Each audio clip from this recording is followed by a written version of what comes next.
ladies and gents. We're back! We're back! How is everyone doing? Right, let's go. There we go. We are back, ladies and gents. How's everyone doing? How's everyone's week been, really? Yeah, because we didn't stream from Wednesday onwards. I hope everyone is having a good day so far, and I hope you all had a good weekend. I want to know what you did this weekend, folks. I want to know. Astrid, yeah, it's been a pain in the bum. I will say that. It's, what am I after you? That's the microphone. We know that one there. Yeah, yeah, see, my back's still giving me jip. Been absolutely annoying. I'd say, obviously, last week, I literally thought I could come back and just do the entire week. I thought I could. But sadly, it was, it started giving me jip on Tuesday afternoon, evening. And like I say, because I'd done a couple of days without walking with a crutch and everything else, and it was going good. But I started driving again, and that's when I started getting a bit more pain there. So I was like, right, I gotta stop driving, and basically went to the doctor's. And Dread, how's it going? Yeah, the doctors really pissed me off. Like I say, obviously I did post about it. Because the issue I had was, went to the doctors. I had an appointment booked for the 28th, which was Thursday morning at 8:30. Had a text message and an email from the doctors stating, okay, 28th of the 8th, June 2025, you're here, this is it. And I was like, right, okay, great. Turned up, and the woman behind the desk, who wasn't the receptionist, it was a physiotherapist, you're wrong. And I'm like, sorry? She goes, you're wrong. And the woman I was meant to be seeing, she would never have booked you in for that day. That's her day off. And I was like, well, someone booked it because I got the text message, showed her. And she was like, well, we don't know who sent them. I was like, so you're saying that you're seeing this, and it's got the doctors and everything else. And I was like, so you're saying whoever sent this message was wrong? Yes. I was like, right, okay. And I got I got another appointment now next Monday in the morning, which I will be putting a complaint in, because the way that she was so adamant that I was in the wrong and I was lying, and I'm like, why would I lie?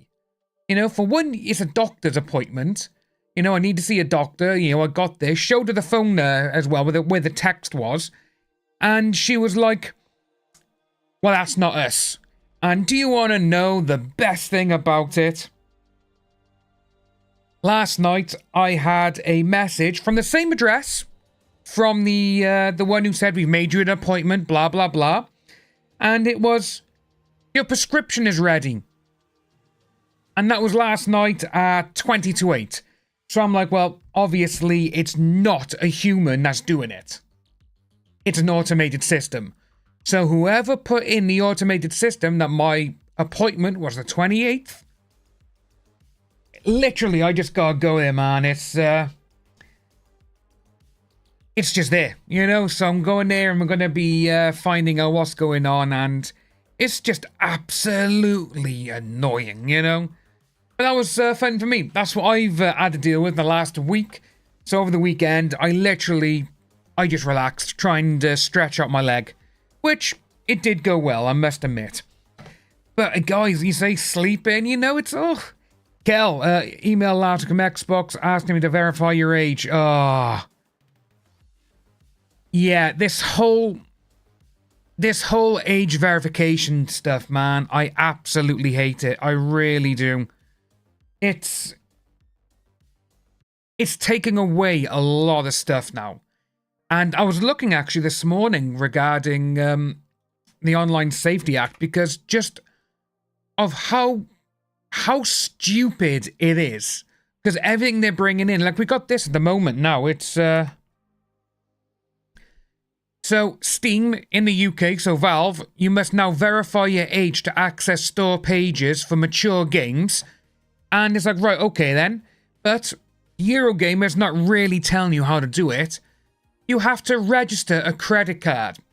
So I was like, right, okay, let's have a little look-see and see what this does. I went on there and I haven't got a credit card. I've never had a credit card. I don't like them.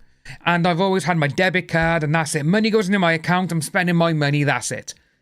And I tried using my debit card. No. I was like, are you serious? Like literally.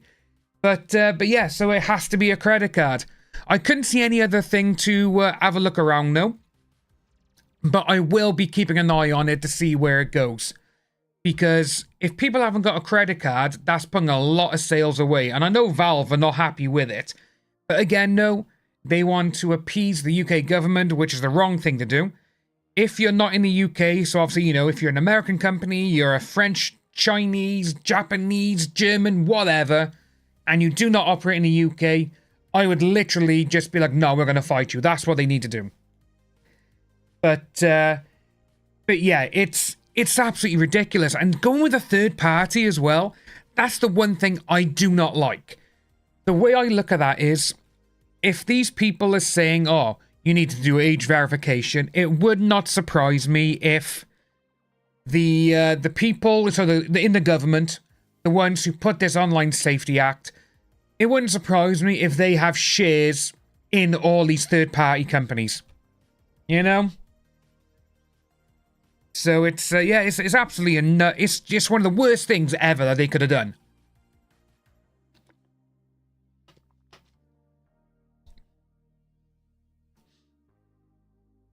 Exactly, yeah. Angelus.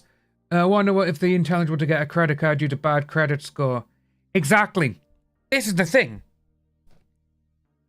No. Don't hold yourself back. Keep going. This is what we like. But yeah, it's seeing how all these companies are like, oh, we have to appease, you know? And then you look at, in America, how 4chan and Kiwi Farms are doing it. That's the way to go. Because it's an American company.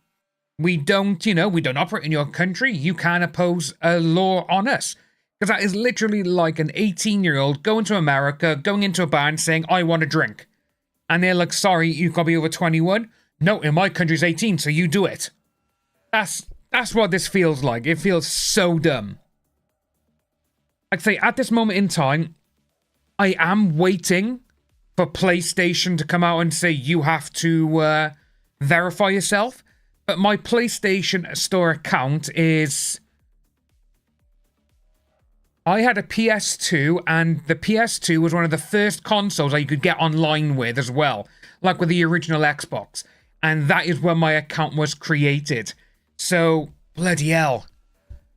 What are we now? We're 2025? 23, 24 years old? Should have a look. But yeah, it's absolutely annoying. Hey, Tony! Yeah, the enemy of my enemy is my friend. Oh, Starmer. I hate Starmer. So, I'm going to turn the music off a moment, just because it's really loud in my ears. So, with Starmer, even before he got into power as the Prime Minister, to me, he was one of the worst people that they could have put forward. He really was. Mostly because the way I look at the Labour Party now is Tory light, which sucks, and it's sad. Because you're getting all these people who are coming through, who are going in and, you know, all is backbench and all this kind of stuff. A lot of them are multi-millionaires already. And it should not be that way. It shouldn't. You know, a lot of people, they always blast Tony Blair and everything else. Tony Blair was the best Labour Prime Minister they had. But then, obviously, you had... oh, bloody hell. The guy after him, something Brown. Can't remember his name. He was absolutely rubbish. But then, obviously, the Tories came in, and Tories were here for 14 and a half years. And a lot of the stuff they put out, which... in those 14 years, you had Labour who was opposing things. You're doing this wrong, you're doing that wrong. But then in the last, I'd say 6 years, 7 years, after the Wallace and Gromit looking dude were left? Gordon Brown, that's it, Gordon Brown. Yes, thank you guys. It's after Gordon Brown, you say, again, I can't, was it Corbin or was it the guy who looked like Wallace and Gromit? Anyway, those two were in, they were doing the still opposing things, but then as soon as Starmer came in, the majority of the Tory things that they were putting through, he was agreeing with. And then he's like, oh, we should do this with it though, we should need to do this. And that's the thing that I absolutely hate. I think that is so bad. Because the way opposing parties should be is, right, you're putting stuff out, well, we want to do something like that, but we want to make it better for the people. It's not like that anymore. And that absolutely sucks. You know, it really does. PlayStation, yeah, PlayStation 2 I'm looking for. Yeah, it's one of the worst things this entire thing is, the Online Safety Act. I absolutely hate it. And seeing what they're trying to do as well with it, it's ridiculous.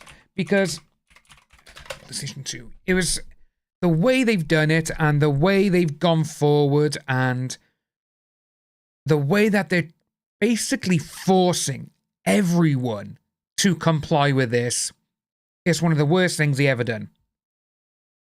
Oh, Emily, he is. I think he's one of the worst. He is one of the worst ever. I have no idea why people thought it was a good idea to stick him in power. But again, no, they're all the same. They're all the same, which sucks this day and age. I don't think we're going to have a good government in this country. For what? Hey, Bowser, how's it going, bud? I don't think we will see a good one for a long time. Oh, the Aussie PM, yeah. Yeah, bloody hell. It seems to be that the world over, that there's a lot of people now who are coming into power, or they're trying to get power and everything else, and, well, it's always been mostly for themselves anyway, we know this. But there's like literally everyone's just like, oh, we're going to make sure that everyone knows we're going to watch you, but we're going to do what we want. That's where it is, and it's absolutely dumb. Oh, yeah, it is. It's when you see what, like I say, when I said, Gail, how's it going, bud? I can see literally now in the next couple of years, if there is a another vote for a new prime minister and stuff like that, it's literally going to go to like reform and other things and other little parties. That's what I can see. But it's just ridiculous, you know. It's absolutely dumb what people are doing, and it is the book 1984 coming all over again. It is literally all of that. But yeah. But anyway, yes, as we were saying, like with PlayStation, my account. Let's have a quick look. PlayStation account.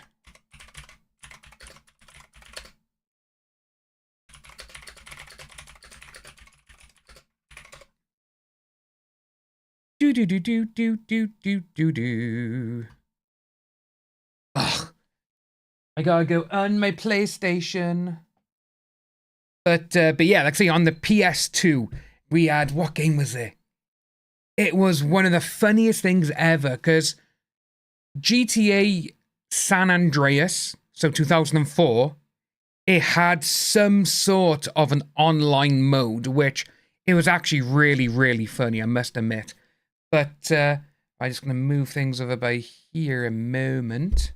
Just so I can see the PlayStation by here. But yeah, it was so funny. It was very, very jittery, I will say that. But it was fun. And like I say, so that's 2004 when that came out. So if we just go down to here, users and accounts.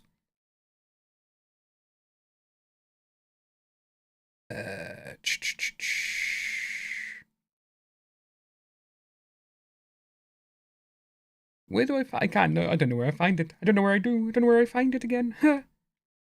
Let's have a look on oops, excuse me. Oh, PlayStation Store website. Oh, god damn it. How to view your PlayStation Store. Yes, okay, this is what we're going to be doing.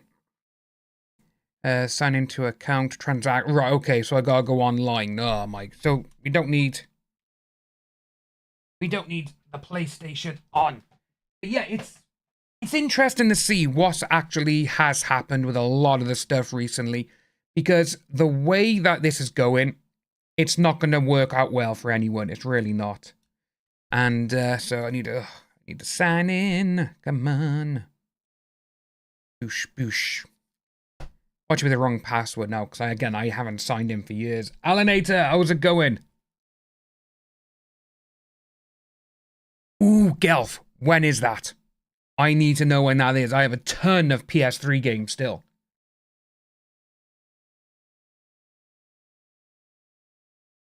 Oh, Alanator, yes. So that whole thing with all of this is, protect kids.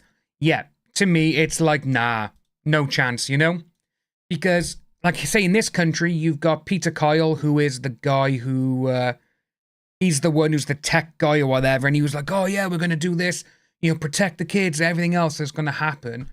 And the worst thing is, he's the one who said no to opening up a new inquest, an inquiry, and a new investigation to the gangs that did all those horrible things. So that has just really annoyed me. Filter by time period, oh my god.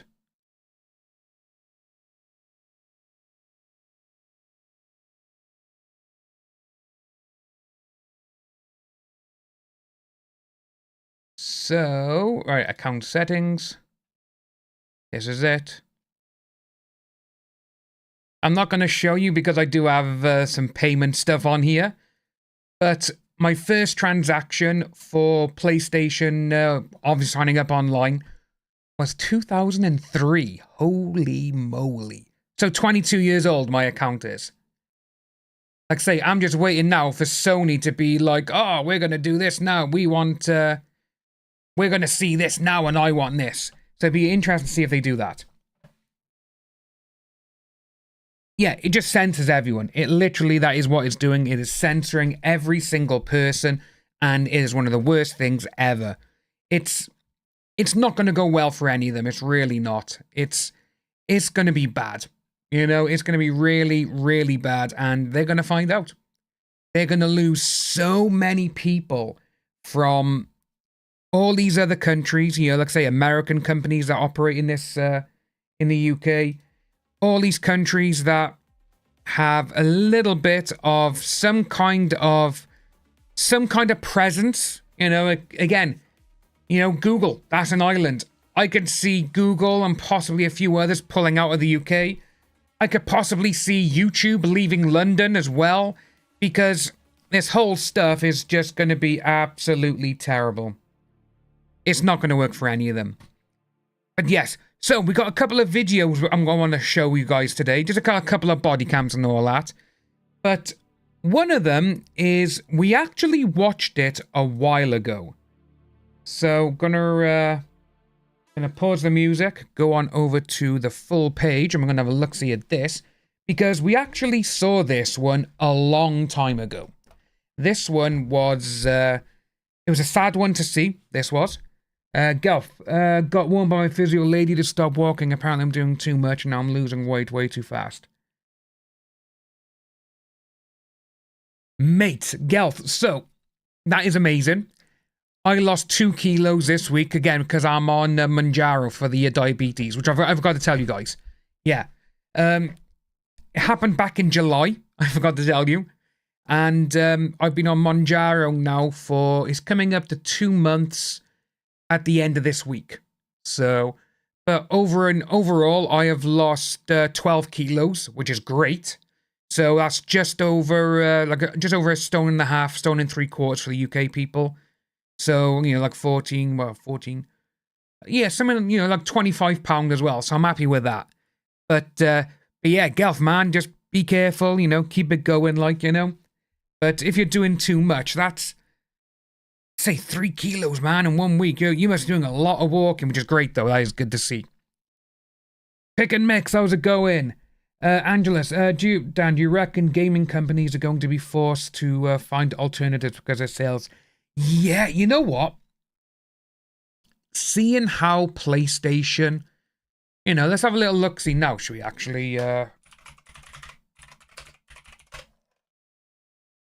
it's the, why is it the US? It's not in the US. But yeah, like I say, obviously you come on here, you got all of these, and, you know, Gears of War, that is rated PEGI 18, is it? Or PEGI mature, or whatever. But, 18, yeah, so it's PEGI 18. That boy there is... Kids aren't going to be able to play it. Even though, again, you know, he could be like, oh, it's gory, it's this, you know, on, Team Arms are going over on Kick. Say, guys, thank you for coming in on Kick as well. Like I say, we are still doing the subscription thing. I want to get 10 subs before the end of, the end of September. So I got a month to do that now and go from there. But, yeah, like I say, 18 rated game here. They're not going to be able to play that. Even if they are 15 or 16, they still can't play that game. Metal Gear, what's that? Because I was going to buy Metal Gear today. That's rated 18. What? I still got that, the PS3 disc, which was, that was 15, huh? Yeah, so, you know what? I played Mafia, and I must admit, I enjoyed it, but there's some mechanics of it that literally, it needs to be redone. It really does. And I will say as well, because I was really kind of funny, because I got it by ear. It was my first physical PS5 game I've bought. So I'm happy with that now. But, again, you've got Pinhead coming out, Hellraiser, which I'm looking forward to, you know? So we'll be going from there. Oh, Alanator, yeah, well, we'll talk about that in a minute, because there's been some updates on that, basically, so that's going to be a little bit funny. Big Bro 18 rated. Oh, Vice, you know what? Vice City is still my #1 GTA. I love that game so much. Oh, Kel, the Metal Gear games, oh, they are so good. We actually played them on the, on here. We didn't play #1. I think I played #2. We played them on streamer last year. Yeah, can you see I'm an expert at thumbnails? Like I say, considering like last time we were doing GTA ones, we were doing Phasma. Where are they? Here we go, Metal Gear 2. We were doing Metal Gear 2 like it was going to be like every other day sort of thing. Bloody hell, yeah, look at them all. Red Dead. Oh, Mr. Wooten. They ruined Texas Chainsaw, the game as well. But if you notice, it literally goes from like 1 year to 2 years to 4 years. So 2 years are missing, if you notice. So the Texas Chainsaw ones are 2 years. And then it went to 4 years. That is because I had to delete every single live stream regarding Johnny Depp's trial. Absolutely annoying, that was. One of the worst things. But yeah, it's... Metal Gear is one of my favorite games ever. And to be honest with you, I am going to buy the Metal Gear Solid Delta. But I'm not going to buy it on the store. So that's 69 quid here, and... what you get with it. Oh my... This is what I hate about the digital stores. So, £70 for the normal, and £80 for the digital deluxe edition. I saw on Amazon this morning, because I went to Costco, and I went to the toy store where they sell the PS5 games, and they had the normal edition, day one edition, for £52. And I was like, let's have a little look, see what's going on Amazon. For 65 quid, you can get a deluxe edition that comes with a steelbook, a keychain, posters, and it even comes with a soundtrack of the game. This is what annoys me. Absolutely annoys me.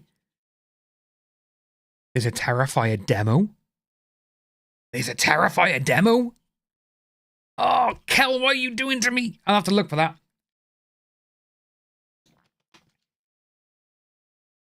Oh, Bows. Yeah, I remember that. Digital games will be cheaper. Nah. They only said that to get people to buy the digital consoles. You know, it's absolutely nothing. So, yeah, with the Depp trial. If you can remember, in 2023, going in for... At the start of January of that year, I had my entire channel demonetized. Couldn't do nothing. And I was like, right, okay, spoke with them, got in touch with them. And they said it was because I had videos, so live streams, of the trial. And other people were trying to claim them. And I was like, what? the first person who tried claiming them was Law and Order, not Law and Order, Court and Law or whatever, or Law and Court, whatever it was. That was the first one. They tried claiming 11 of my live streams. But then I got in touch with them, and straight away they came out and said, this is a mistake. We know we can't claim these. And again, it comes up. Oh, someone's, like, oh, used your video or whatever. And I was like, you know what? Right, okay, understandable. So those 11 got rid of. But then other people started coming out and saying, this is my video. And myself, Les, Stevie, Tug, Nick Ricada, Asmongold on Twitch, all of us started getting flagged by these group of people. And everyone was like, no, we'd go against it, and we would be like, no, we're going to take action, we're going to dispute this. And then you can dispute it, obviously, and if YouTube says, well, actually, no, it's theirs, which for some unknown reason they did, I had to get rid of them. So I was like, oh, bloody yeah, because when I reapplied for monetization, they were like, no, you can't do it, you still got videos on there that other people are claiming that they're theirs. And I showed them, I said, it's a court, it's a trial on national TV, well, worldwide TV, it's the public domain.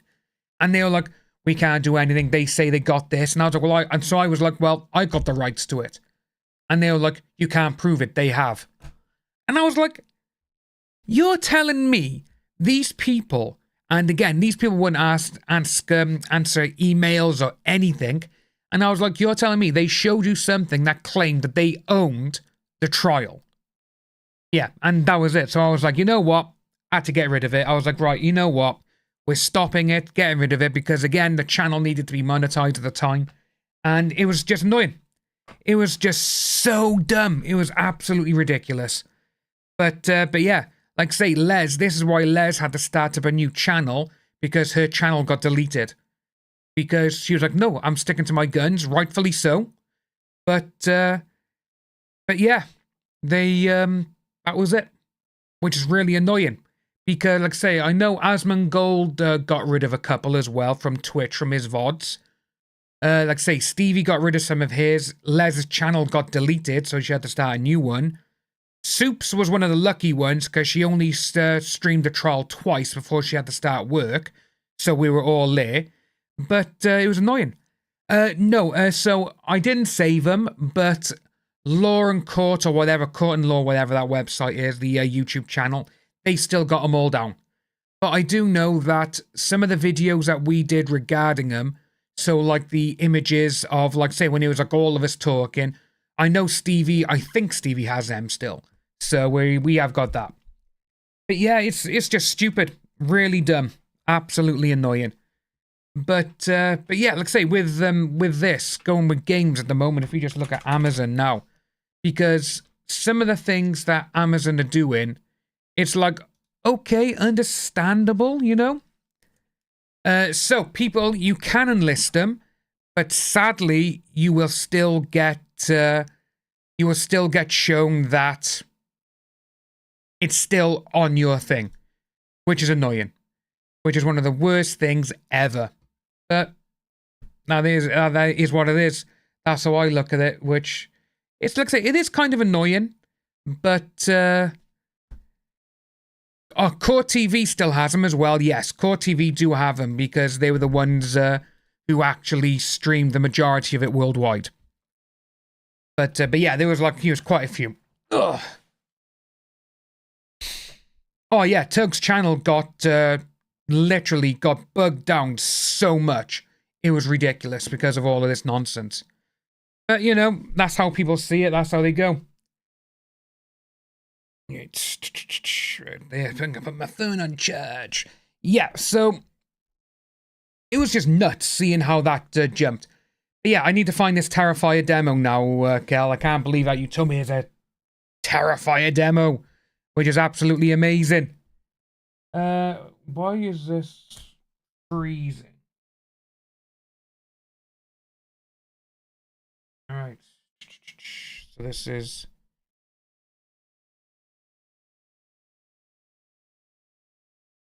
Yeah, Tug did have to keep going between two.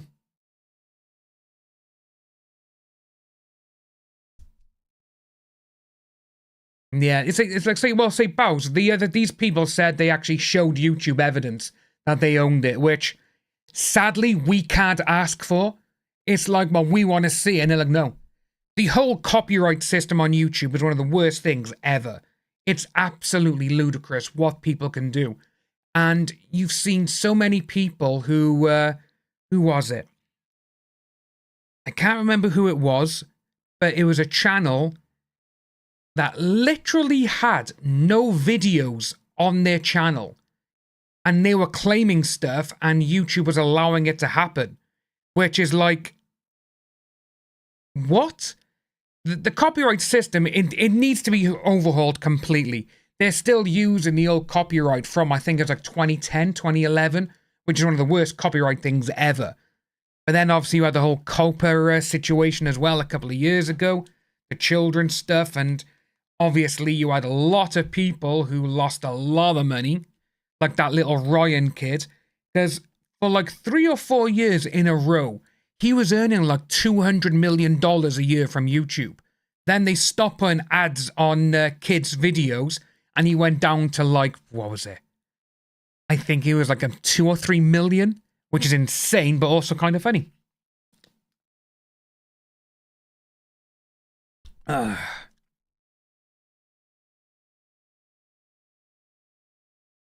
Emily, that's not nice to see.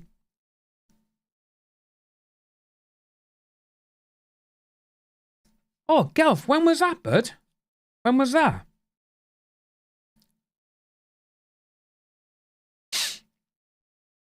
But yes, oh yes, the England flag, St. George's flag in the UK, yeah. So, recently, I have no idea why, because they're just idiots, but the people have been putting up the English flags and everything else, and people are starting to tear them down.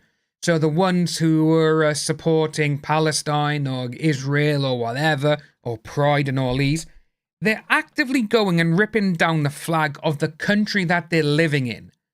And it's like, what are you doing? And obviously you got people as well who are painting the Red Cross on like roundabouts and all that, which is actually hysterical. I love that. And there was one, oh, bloody hell. I've lost my train of thought. There's a town somewhere where they've put up like 2 to 3 flags in one street on every single house, which is amazing. And they've also done it here in Wales in, oh my God, I can't even pronounce the name of the little town. But every single shop in the high street has put those, put all of those flags up. The Welsh flags, absolutely amazing. But yeah, I just don't understand the ones who are tearing them down. And the worst thing is, it's the ones that all of us hate. The people who are tearing them down. Which is people of whichever country, they live there. And it's like the middle class, white woman. For some unknown reason, they're pulling the flags down. I saw one the other day where a guy, well, I think it was a guy, but it was 2 women and someone else, and they pulled a flag down, and they were in the middle of a roundabout as well, which is just ludicrous because it's like, first of all, you're going to get yourself killed or get yourself run over, lucky hoping. But they pulled it down and then they started jumping on it. And like say, Bows, yeah, those tearing down the flags need to be turned into Soylent Green. It is. It's the one thing that I like that Trump's done recently when he signed in that anyone caught burning the flag of America, they get sent to prison. Because if you're in someone else's country, and hell, even if it's your own country, to be honest with you, and the flag's up, you ripping it down just to try and show people that, well, that you're an idiot. That's how I look at it for one. And because first of all, you're ripping down the flag of a country that has given you basically whatever you've got. Your life, wherever you live or whatever, it's absolutely dumb. Yes, Gelf, I can't show it on my screen because on desktop you haven't got it. But there's a new feature on YouTube. It's called the hype button, which, you know what? I sent a tweet out of it the other day, which, to be honest with you, this hype thing is actually really cool. because it can hype the video, and it doesn't push it forward to more people to see, but it does rank it a bit more and pushes things through. So, right, here we go. Here we go, people. So, this is from my video the other day. So, if you see by here, there's a button called Hype next to the thanks and the download. So, you would have to, like, scroll across the, oh, bloody hell, like the super chat and all that stuff.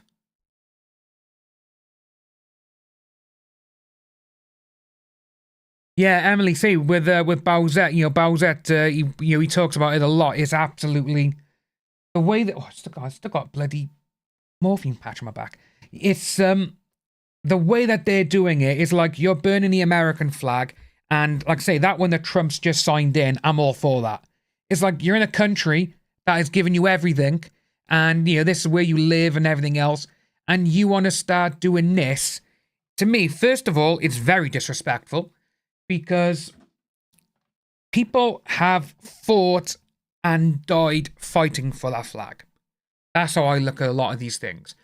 And then it's going forward, and you've got all these people then who are ripping them down, burning them, and everything else. And when you think of things like that, to me, it's one of the worst things ever, because it's like, come on, what the hell is going on? You know, it's like you're literally biting the hand that feeds you, you know? Oh, Bows, 100% with that, but that's how I look at it.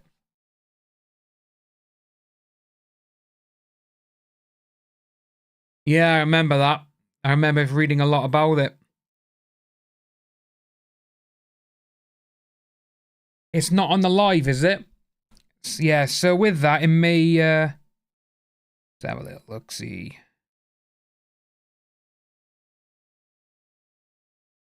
I'm not too sure if you can do them on lives. I'm not too sure. We'll have to find out about that. Let's have a little look-see, actually. So if let's switch account. Let's have a look.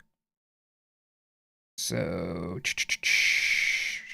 but yeah, this new hype thing, I must admit, is actually really cool. Because it's kind of funny, because I can do it for my own videos on my other account sort of thing. Right, so...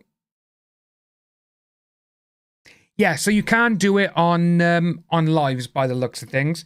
But you can do it on other videos. I think it's just videos at the moment. Like, say, if I go back to another video, let's go across and have a little look-see. So, if you've done one video that you've hyped up already, you can't hype that video up anymore. Let's have a look at this one. Can't do that one.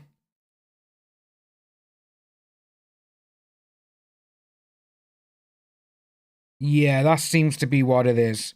Which to be honest with you, is it is kind of cool. But like I say, I think with lives, that would try and do a little bit more with lives. But yeah, the hype button, I gotta admit, I was pleasantly surprised to see that they put something like that out. Because obviously, a lot of the times, you know what, actually, it may push videos out further. Because I'm looking at one now, which I did, I hyped up about 2 or so days, and I was, yeah, with this one by here now, the one I'm showing you. And what it was, that was through my my Geeks and Plays video channel with the gaming one. But yeah, you know, still there, and I gotta admit, you know, because I've pushed them forward one video, and it's given me quite a few extra views, so I'm happy with that. But yeah, it's... a lot of people thought this was actually going to go into a paid service, but it's like, no, it's not a paid, and I think that's really cool. But like Pick and Mix was saying, though, yeah, you've got to have over 500 subs to start, and I think below 500,000. So obviously, a million channel subscribers, they can't do it. All right, let's get into this though, folks. The first video of the day. And this one, I haven't seen this one yet, but the following two, we've seen one of them, but we've actually got now the body cam of every other officer in that area. So with this one, cops discover horrific secret hidden in baby's throat, which I will say, folks, I haven't seen it, but I will give a warning. It could be bad. Oh, can y'all please help us? He can't breathe. I know something was in his mouth. Boom. I'm like, babe, he choking. What's this? This was in his throat. I tried, there's nothing I could do. 100% Emily, yeah. On June 25th, 2022, in Cleveland, Ohio, a chaotic 911 call summons paramedics to the home of an unresponsive 13-week-old infant. But when a troubling discovery is made, investigators begin to question the circumstances, raising the unsettling possibility that what happened may have been no accident. It's okay. I bet you I'm going to win this. Watch this. The following is based on official police records, and the footage has never been seen before. At 7:37 a.m., emergency dispatchers answer a frantic plea for help. Can y'all please help us? Okay, excuse me, sir. What's the address of the emergency? What? Okay, sir. Can y'all please hurry? Sir. Okay, tell me exactly what happened. I don't know your number. Okay, hello? Can someone tell me what happened? Hello? Don't crazy. I'm sure it's both. I'll have a look in a minute. House. Oh, Tim, yeah, 2 months, buddy. Thank you. Okay, can I speak to one person? A woman takes control of the call, finally getting vital information to the dispatcher. Person. Father banged on our door and we said his son stopped breathing. Okay, can you sit down? Can you just stay on the phone so I can talk to one person so I can get this help started? Yes. Are you with the patient now? Yes, we just woke And up. how old is sir? House, Ma'am. what the The actual dispatcher fuck assures like in her that it? help is on the way, but with precious seconds slipping Jesus by, getting aid to the Christ. baby before paramedics Data arrive man. is critical. Okay, listen, ma'am. I'm going to tell you how to get mouth to mouth. Dougie's barking. Okay, go. I'm ready. Come on. Come on. Okay, now completely cover the baby's mouth. Yes, I got you. Go. His mouth and nose with your mouth. Then I want you to blow 2 puffs of air into his lungs, about 1 second each, just enough to make the chest rise with each breath, okay? Yeah. Now, did you feel the air going in and out?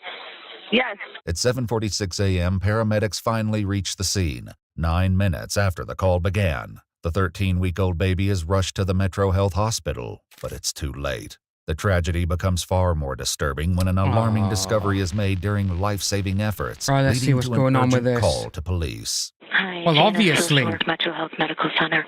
I'm calling to notify requesting police homicide, probably, for a baby death. EMS may have already called, but just in case, I need to make sure that it was called in. A quick check of her records finds no earlier notification to police. Why didn't they call us? It's a 13-week-old. I'll be honest with you, I don't know the babe. I wonder why. Did EMS pick the baby up? Yeah. Now, will you guys notify homicide? You know what? Are we calling this a violent death? No. Well, we don't know. Undetermined.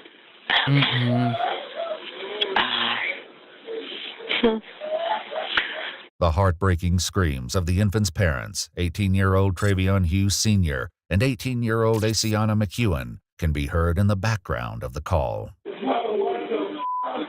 Oh. And they don't know how it happened. Undetermined. I mean, we have speculation, but I'm going to say undetermined. Okay. We'll get across there. Okay. All right. Probably sooner than later. They're going. Yeah, that's kind of funny. They're who? They're going over here. They're going what? They're going crazy over here. Who's there? Is it Mom, Dad? Cleveland police respond urgently and make their way to the nurses' station, where hospital staff reveal the cause of their alarm and the reason homicide detectives have been requested. Emily, that sounds amazing. What the fuck is that? Yes, suspect foul play or anything like that. I don't think a 3-month-old's going to want me to shove that in their mouth. Been requested. What's this? This was What the hell is that? That was in the throat of a 13-week-old baby. Oh my God.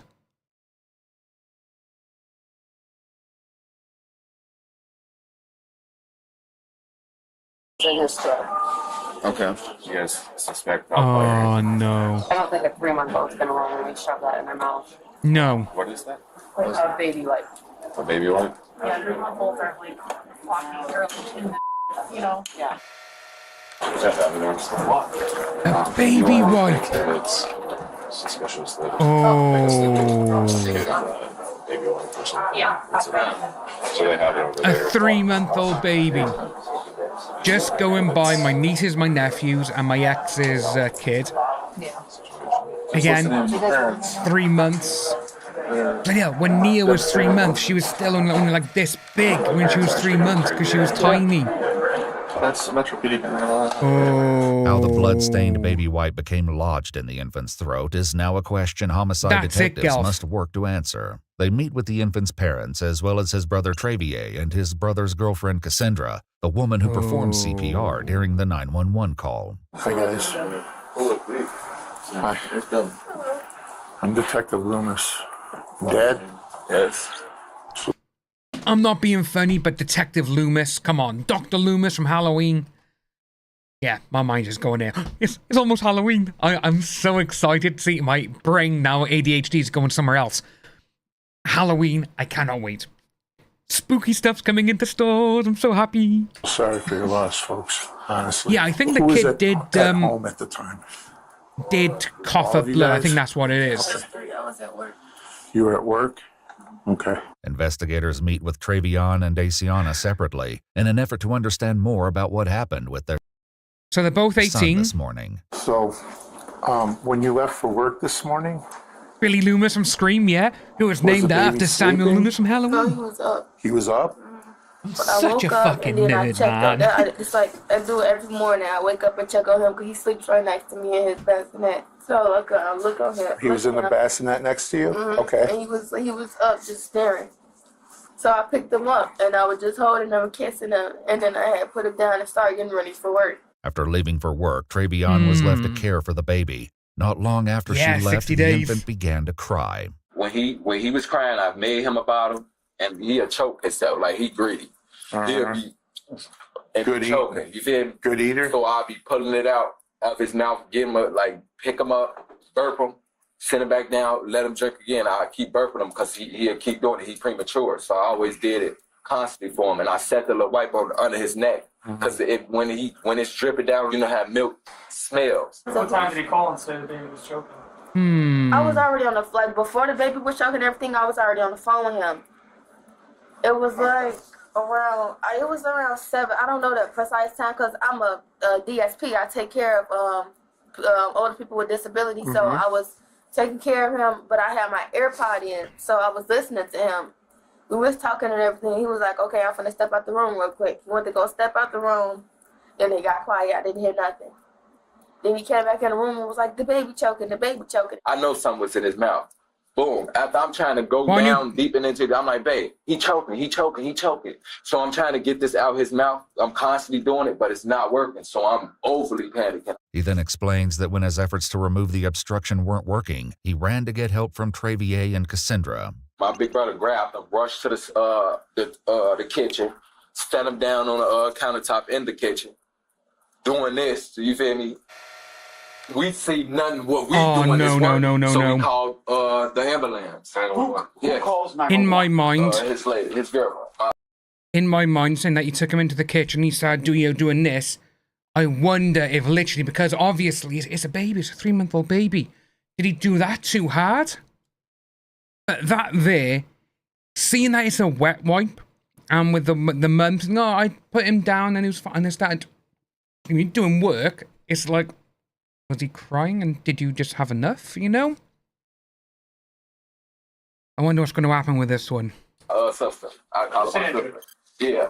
She calling the ambulance, telling them to rush here, like, please hurry up. Please, can y'all hurry? Rush, please. Can you feel me? Then I was taking like over 20, 30 minutes. So we just waited. It's still sitting here. And he's constantly, you feel me, like getting this little move. And I see it's not in his throat no more. It felt like it was lodged right here. When I was trying to go in here to his neck to get it out, he closing his mouth. He don't want me in his, like, you feel me? Like, he don't want me in his mouth. He closing it. You feel me? And that's what's made me hard for me to go in there because my hands are so thick. Well, you can feel it in there. You just couldn't get a grab on it. Just get on it. You feel me? Because it was too slippery. Did he say anything else to you? No, when I got to the house, I'm like, what happened? How did he choke? And he was like, was wiping him down, the milk and stuff off him. He set the wipe next to him and walked out the room. And when he came back, the wipe was inside the baby's throat. Yeah, CPR, yeah, just the two. He said he was trying to pull it out, but he couldn't. His hand was too big. Back at the house, officers monitor the property, which has now been secured as a crime scene. Investigators arrive on site and begin discussing the details of the case. Absolutely nuts. We got there, It's sad. the nurses and the doctors showed, did you see the projectile? The little baby light that was in its throat. Yeah. How does a 3-month-old do that? Yeah. That doesn't make sense. Everyone's saying it. When they learn Literally. Cassandra's 2 children also live in the home, some officers begin to speculate, unconvinced that what happened was merely an accident. Something happens there. That kid just grabbed that thing itself and shut it down his throat.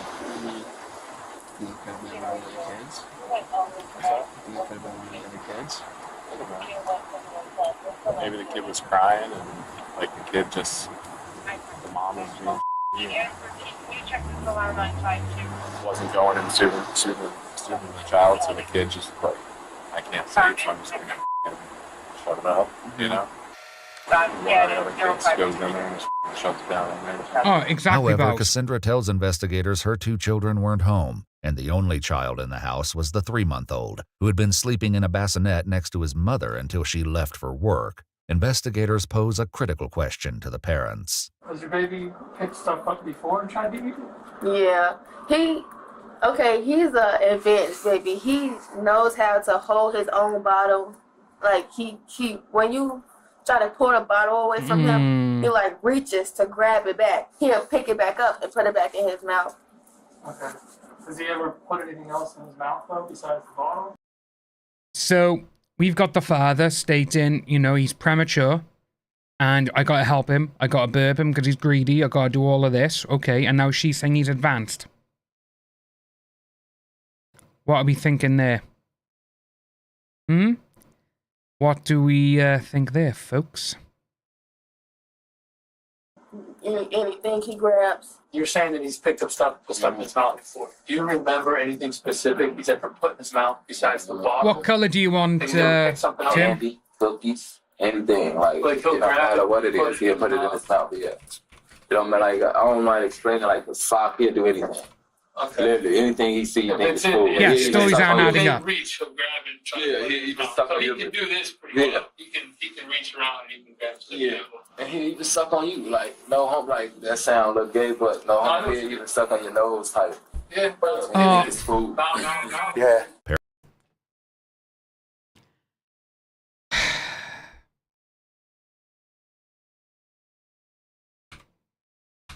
So, with him saying, oh, no homo. Dude, it's your fucking baby. Then reach, he'll grab it and try he can suck on on you. He can do this pretty well. He can reach around and he can grab stuff. Yeah. And he even suck on you, like, no hump, like, that sound look no homo. Nah, bud. gay, but no hump, he'll even suck not on your gay. nose type. Yeah, bro. Jesus Christ. Yeah. Paramedics quickly arrived after the 911 call was placed, but once on scene, they said they were not notified that the 13-week-old boy had an obstruction in his throat by anyone at the scene, including Travion, his brother Travier, or Cassandra. Did you tell them that thing went down his throat? Yeah, they knew about all that. They knew everything. No, yeah, we told them that too, but I'm talking about my brother and sister. They knew too, and they was trying to help. Did they tell them that on the phone? I don't know. Like, sir, the man when this was going on, I was I mean, we'll get a too tape. busy raging, crying. jumping there where I panicking. Travion insists the infant was still breathing when paramedics arrived. They told me they was able to get out, like he was still moving, is what I'm saying. Yeah, but you can move. You still have some air in your body, like oxygen in your blood a little bit. So it could have been like a So you don't think they killed my baby? Oh, no. They'll contact you Okay. when the funeral home can come pick him up. The medical examiner's office would later determine the infant's cause of death to be asphyxia by choking. Doubt still lingers over how it got in the infant's mouth, as well as why paramedics weren't informed of the obstruction. This brings both Cassandra and Travion back for an interrogation, Obviously. where investigators seek to find the truth. When he came to the door, what did he say to you? He said that the baby's choking, help. Okay. Did he say what he was choking on? A wipe. Did he actually tell you that at that point in time? Yes, he said that he was choking on a wipe. But we didn't see anything. We didn't see the wipe. I'm looking, like, my biggest thing was call 911. I know we needed to start compression. Sure. His mouth was so small, so that as I'm on the phone 911, I took the side back, like she On said, in I purple, is it? CPR, the compressions and everything. And it seemed like he, I thought was getting air and keep going because he did, and then there was nothing. The question came up during the 911 call as the dispatcher attempted to guide her through performing CPR. Okay, kneel next to the baby and look in his mouth for food or vomit. Is there anything in his mouth? No. At the house. Oh. You didn't mention the word baby wipe to me at all. Yes, I did. Well, yeah, you didn't. We were recorded. Okay. On the 911 call, nobody mentioned baby wipe. When the EMTs got there, nobody mentioned baby wipe. However, at the very start of the 911 call, a male's voice can be heard shouting that something was in the infant's mouth. EMS, what's the address of the emergency? How the did he get in the room? How did he get in the mouth? Come on! Still, paramedics said they were never informed when they arrived. I still reckon she's involved. She's the one. 1,000 times that he was choking on a baby. He told you how come no one told 911 that?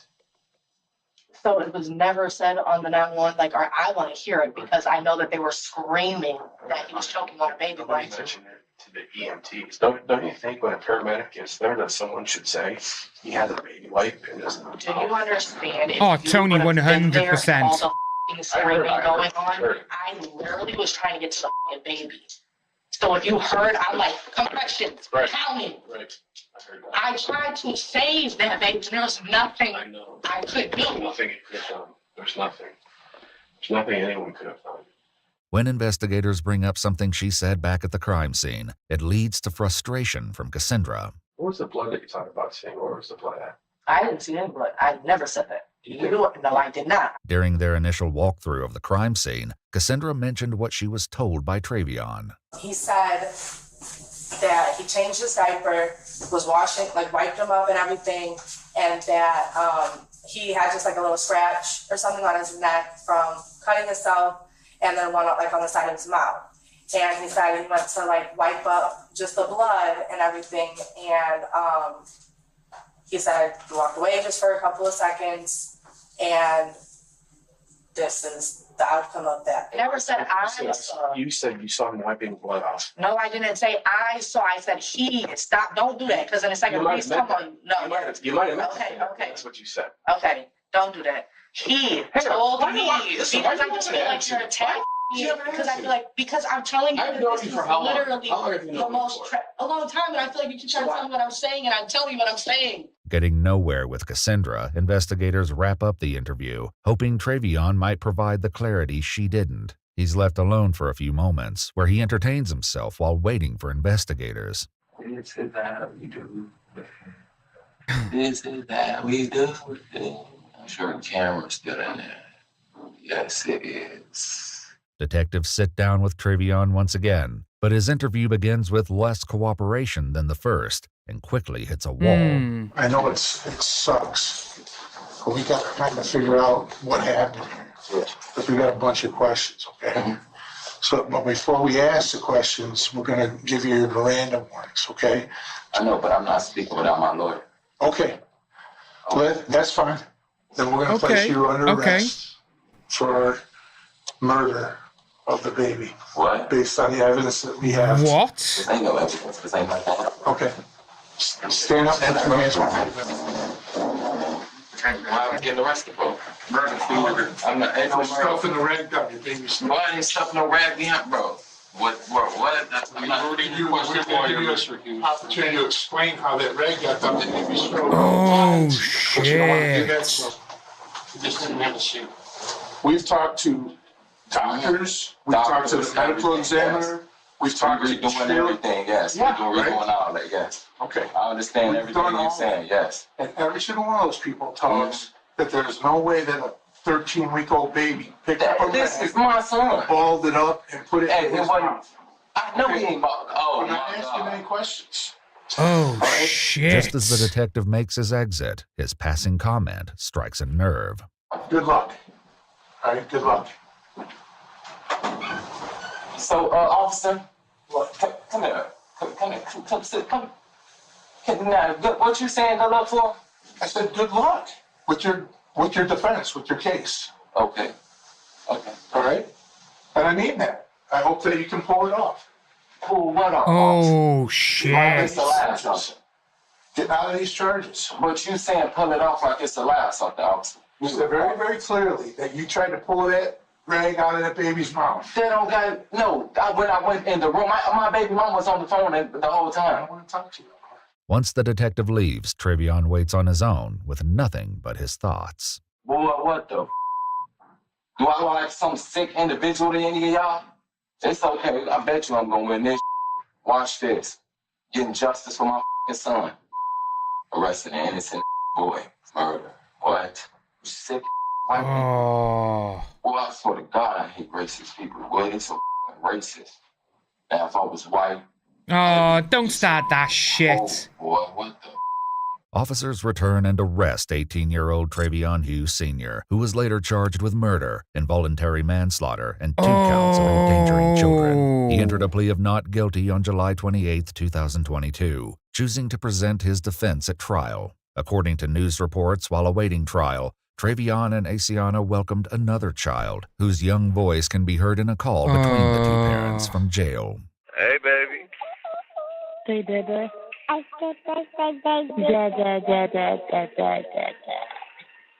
Hey, Miracle. Hey, Daddy. Hey, Daddy, baby. Daddy. Stop abusing me. My baby, my baby. Babe, let her hit you. What the hell? Don't have her cry. Let her hit me. Let her hit you. Yeah, about throwing that in, man. It's so fucking annoying. Make you feel away again. My baby can slap me if she wants to. During Trevion's trial, which began on May 22, 2024, Asiana testified that she was on FaceTime with Trevion at the time of the incident and that she saw him pick up the baby and run out of the room after screaming that he was choking. Tests of the baby wipe revealed the infant's DNA was present, but there was no trace of Trevion's. However, while both parents told investigators the infant would regularly grab things and put them in his mouth, a forensic pathologist with the Cuyahoga County Medical Examiner's Office testified that a 13-week-old doesn't have the dexterity and ability to force a wipe to the back of their throat, arguing it had to have been placed there intentionally. Ultimately, the jury found Trevion guilty. The baby's mother defended Trevion during a court hearing, telling the judge he was making a mistake. Trevion was sentenced to life in prison with the possibility of parole after 15 years. An appeal was later filed, arguing that there wasn't enough evidence to prove Trevion forced a baby wipe down his son's throat. The appeals court rejected the claims and upheld his conviction. If you'd like to see select new videos early and help us keep uncovering... Wow. With all of that there, it's very hard, isn't it? Very hard. Gelf, yeah, that's what I was thinking there. They said that there was no traces of his DNA on it. His DNA would have been all over it. You know? But sadly, you know, well, we're saying sadly, but, you know, it's like, we didn't see the trial, we didn't see what other stuff was brought up, but yeah, seeing that by there, it's it's insane to see it, because especially with the copper saying, "Oh, good luck," you know, and with obviously you got the experts saying that even we said it, you know, we said it. A 13-month-old baby is not going to grab something, stick it in their mouth, and push it to the back. You know, it is. You know, it's literally like, well, what's happening? You know. So Emily, the baby was in work. The mother was in work. She was on FaceTime with the father of the baby when the father said that the baby was choking. But that is nuts. It really is. It's sad. That's one of the things there, because it is a damned if you do, damned if you don't situation. But that just sucks. Oh, I think the copper was a bit rude by saying, oh, you know, oh, good luck. Good luck. Oh, Gelf, you know what? I like that. I like that shower curtain, mate. That is nice. But yeah, it's those situations, and say, to be honest with you, when he said about, oh, you know, it's racist. No, it's not. That's one thing that does annoy me, when if someone's being arrested for something, and again, they just automatically, oh, you're being racist. It's like, no, shut up, you know? And there's one thing we're going to look at now, which is, if you can remember a while ago, we saw that this guy by here, the one in the background at the moment, he was doing like karate kicks by himself and all this. And he then attacked this copper. Because if you remember, he stabbed the copper, but two people came over and saved the copper, well, saved him from being furtherly done. And the guy who came over shot him and killed him. And it turned out that he was the cousin of the girl who went over. It was a while ago we saw it, but this one by here. Where I am gonna take myself a bit smaller because there's a different thing, and I am gonna take off the chat a moment. Oh, is that the tap? There we go. Take off kick chat as well.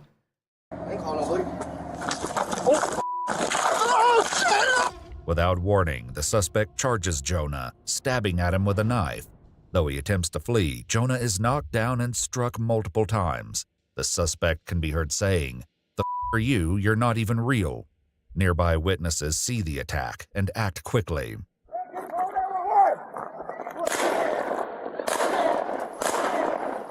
Yeah, because he was walking...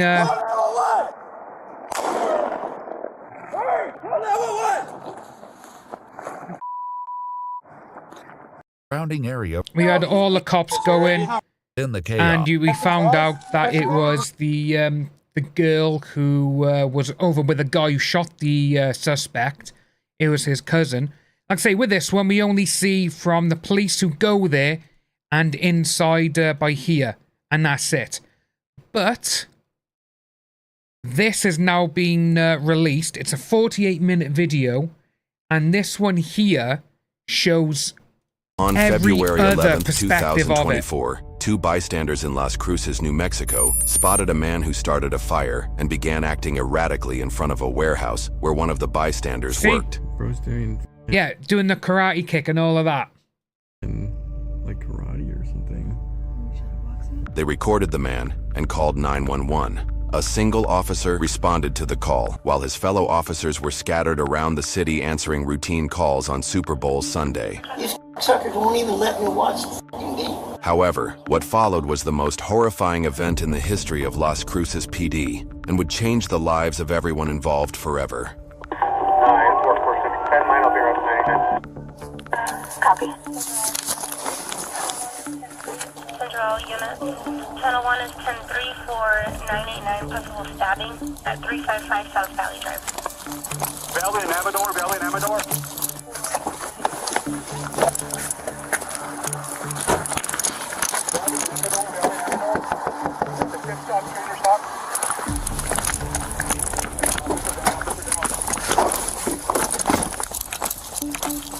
Officer down, officer down.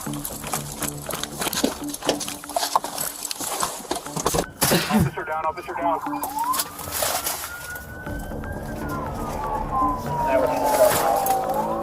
Copy that with you.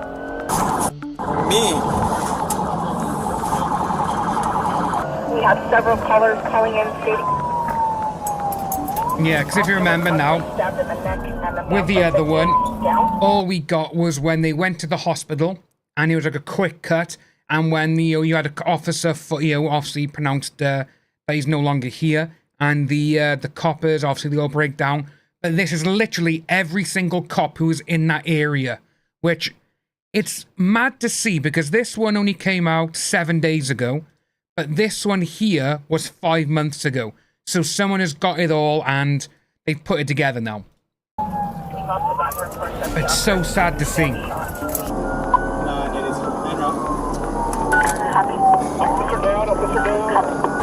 Fuck you!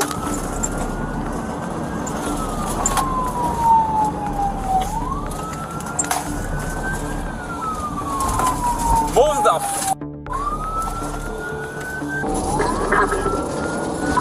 In Rouse Valley.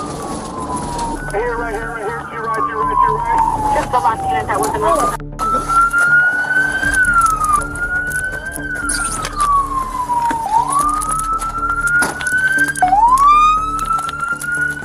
Seeing your friends like this, man, it's...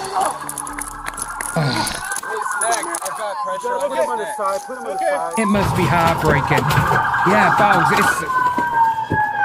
it's like all the people who have served in the army, it's like, say, Bowles and everything else. Can you start that helicopter, please? I feel so sorry for people who have seen this sort of thing happen. This is my boyfriend's gun that he used to shoot him. She doesn't, if I remember correctly as well, she doesn't even know that it's her cousin yet, the one that he shot. And his back of the head, it's like sliced open. No, Jonah, come on.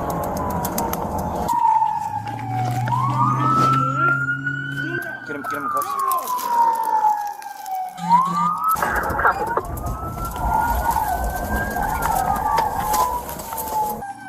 Stay right here, Jonah, alright? Jonah! Jonah! Ooh, Emily, I'll have a look at that. Jonah, come on.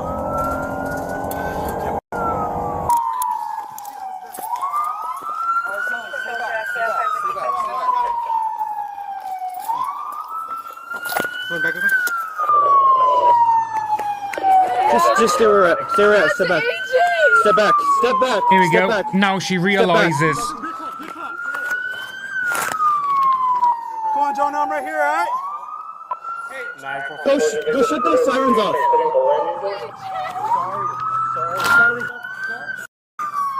Where's his weapon? He's right here, he's good. Fuck. Quick clock. Anybody with quick clock? Yeah, check right here. It is, Tony, it is. It gets you, doesn't it? It's when they're saying his name as well. Oh. I got this. He has a laceration to the back of his head. He's bleeding from his mouth. Come on, Jonah, I'm right here, dude. Jonah. It's okay, man. Hey, Jonah. Hey, so wrapping around his neck. Hold pressure on the back of the wound, too. This one right here? Okay. This way?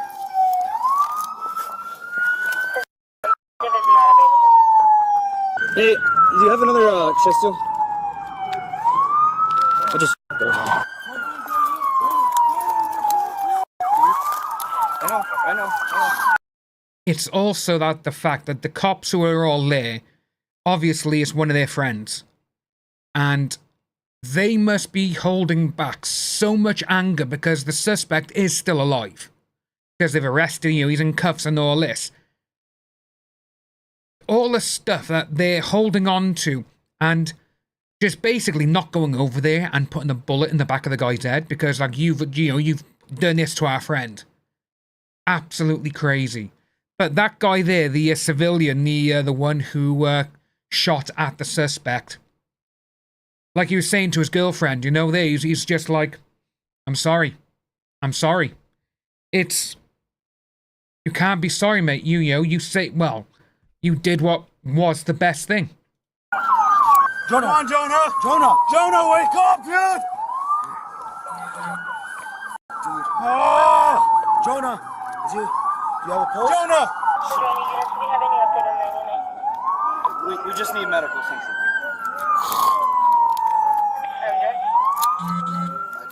The anger they must be holding back is insane. Flip him over. I can't. I keep fucking this up, dude. Oh no, Emily. The guy who shot the suspect is the one who said, I'm sorry to his girlfriend because he killed her cousin. Which, he did the right thing, you know, he shouldn't be sorry for that. But just the amount of anger that these cops must be having, you know?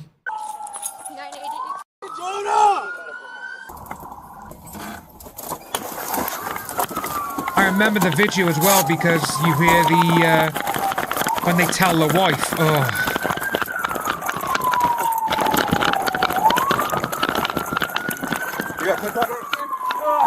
He has an injury to the back of his head. What else? What, you guys stabbed into the throat? Doing that? Doing this one. Jonah. Jonah. This one. It's not there. We can't use that. We can't use that on the neck. We're here. Ashley. Come on, Jonah. Stay with us. Where's he shot? In the chest, and he's not. Two really in the chest. One went through. Okay. See, that was good shooting by the guy. That was good shooting. Two in the chest. Stay with me, buddy. Jonah. What do you need? Common dressing coming over the top. See, it's to hold yourself, not to go over there and just let them work, bro. Let them work. beat the living hell out of him. Hey, get us the dirt! We're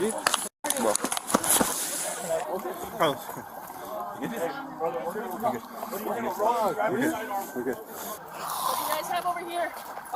He shot in the head, he shot in the chest. He's still breathing, or was it? Let's breathe, brother. Sorry. It's okay. You got his arm? The cops are doing their best, like, to save him. It still hits you here, though, man. Go, go, go!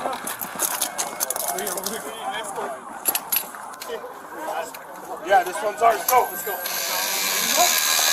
Go, go, go. Now, you right now, pull it in.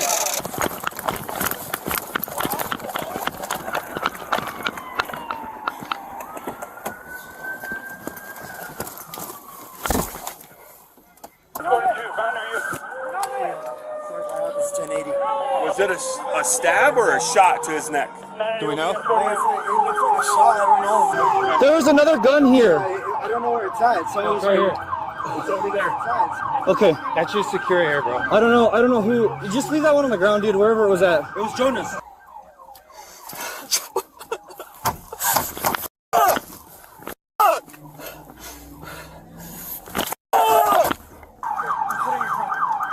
And then we need someone to follow this dude too. I don't know where they're taking him, but Your guy's going to Mountain View for sure. Okay.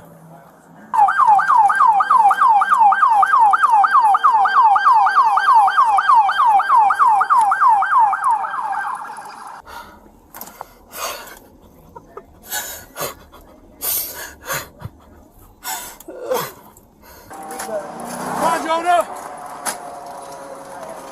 You going to Mountain View? Go down. Okay, I'm just gonna go. Can I just go? Yeah. We need to start talking to them. Yeah, I'm here for a minute. Now I'm through to an officer that's sitting on scene, on perimeter. Hey, you need to get yourself up. Once we get it all right. Hey, can I have you guys do me a favor? Can I have one of you guys have a seat right here? Yeah. Can I have another one of you guys have a seat over there on the sidewalk? Where's he going? Hey, which hospital is he going to? We don't know yet. All right, ready? 1, 2, 3. Brother, I have my gun in my pocket. I was the one that did the broadcast, okay? Okay, appreciate it, man. I'm just gonna take it off you real quick, man. There's a 10-8 in that corner. Don't let that move, okay? Just keep everything where it's at. Are you okay if I put it in your vehicle? Yeah, go put it back in my vehicle. Did you fire anything at all? No. I wasn't involved. I over here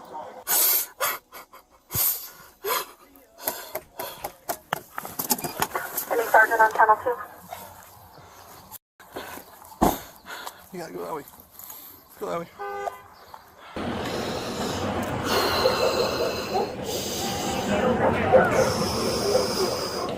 And then stop all southbound traffic right there at Amador's Law Valley. Where was he shot? You know what, Emily? I'm not too sure. Bounce could probably help us with that. Laceration in the back of his head. We don't know if he's shot or not.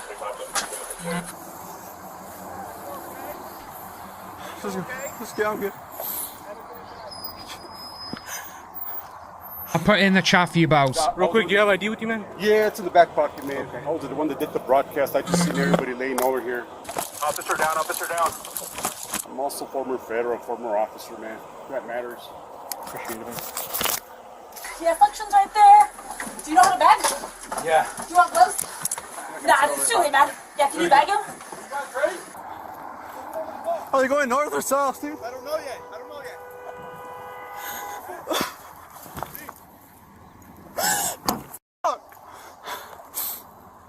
See, you're good. You're okay, bro. Okay? He's gonna be okay, dude. Triple sounds, can we start tailgate, please? You're okay, Sing. Sing. What was he on? I don't know. Trespassing? Because I was like, what are we talking about? They're like, I don't. There's a fire over here. Yeah, it's. Do we need to put it out? Is it gonna catch anything? There we go. Emily Bowes has just answered it for us. Come on, Jonah! Hey, there's not a lot of bleeding from that head. Walk that way to make sure nobody else is. I mean, I don't think there is, but. We don't know if he was shot or stabbed. Yeah, we don't know. And then get a photo of this. Don't move it. Okay. And then the knife and all that other stuff. Okay. Just keep working what you're doing. Good. What stuff do you need immediately? This right here? Yeah, just our bags. Okay.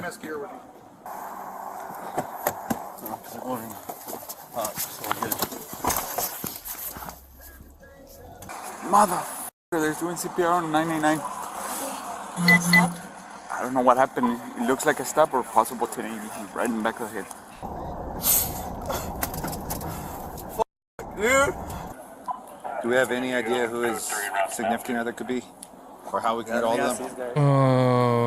Do you know 989's significant other, family? I don't know if he's 49, but you know where she lives? In El Paso. Yes. Does he live in El Paso too? Yes. He does live all the way on the east side of El Paso. Yes, sir. Nobody has any contact information? 988, possibly. What about this guy over here that's all bloody? Yeah, he was helping render medical aid. We're figuring that out. Okay. You need to see medical Yeah, that could be true, Emily, but again, if they're criminals, that's how I look at it. Are you hurt at all? No, but I would like to clean myself. Yeah, somebody's gonna take photos and then we'll work on that. Give us like a couple seconds. He just needs cleaning? Yes, but hey, I don't know her name. Can you tap her or just tell her? Hey, come take photos of this guy, and then so he can clean himself off. What's up, Jack? Hey, dude, Sergeant wants to know if you have 989's 1249. Yeah, I Can you send them a screenshot? Yeah, I got you, don't worry. After she photographs him, he's going to clean himself off. Thank you. Just because of the biohazard. Yeah, I think so. But we need to keep him for interviews first. Yeah, he's not free to go, but he can. Thank you, sir. What's up, dude? So they're saying that there's the original RP's calling back, saying that there's 2 more subjects. They're in with a pickup truck. I just went back there. There's nothing back there. Well, this I don't know this if they're part's talking new. about the fenced area behind here. I'm not sure. I didn't use it. Yeah, but just leave it for now. It's okay. Get mine Halo out of it. Okay, yeah, that's good. I'm not yelling at you, dude. No, yeah, I get you. Yeah, it makes sense. Sorry. Central units, the males are running towards a junk truck, blue Ford, right? Oh, Emily, yeah, I'm on about the ones. Looking for the suspect. 2 other guys? Yeah, that's what they're saying. Like obviously, with the police, if they got to shoot them, then obviously there's something messed up with it. You know, it's again, criminals can turn their lives around, but if the police have got to shoot them and not use their tasers, which are, you know me and tasers, I love me some tasers. It's a bit different when the taser turns into bullets. And if they got to do it, then that's how I look at it. Like say, It's the ones that we've seen, obviously, here on the channel, and then the ones we've seen is where we've seen a lot of them using the tasers, but then when they start getting fired at the police, to me, it's like, that's it, game over. If they get shot or whatever, then and they're bankrupt, that's their fault. You know, again, if it's when it's petty criminals or petty theft, that sort of thing, you know, yeah, no. Obviously, that's not the right way to look at it. But when if they're firing a gun at the police, or like the ones we saw the other day regarding the pipe bombs, you know, we saw all of them that was on there. It's like, this is it. Oh, sarcasm, hello, if you are here. You've been subbed to 2 months for me. Hello, hello. Over on Kick. But yeah, that sort of thing there. But yeah, you know, when you get like the petty theft or whatever, and you know, they don't attack the cops or, you know, certain things like that, then yeah, obviously that's different. But if they start open firing on a copper, or like say this one here, when he just grabs a knife and he's going for him, you gotta shoot him. That is the only way to put him down, to eliminate the threat, as they say. That's why I look at it for that.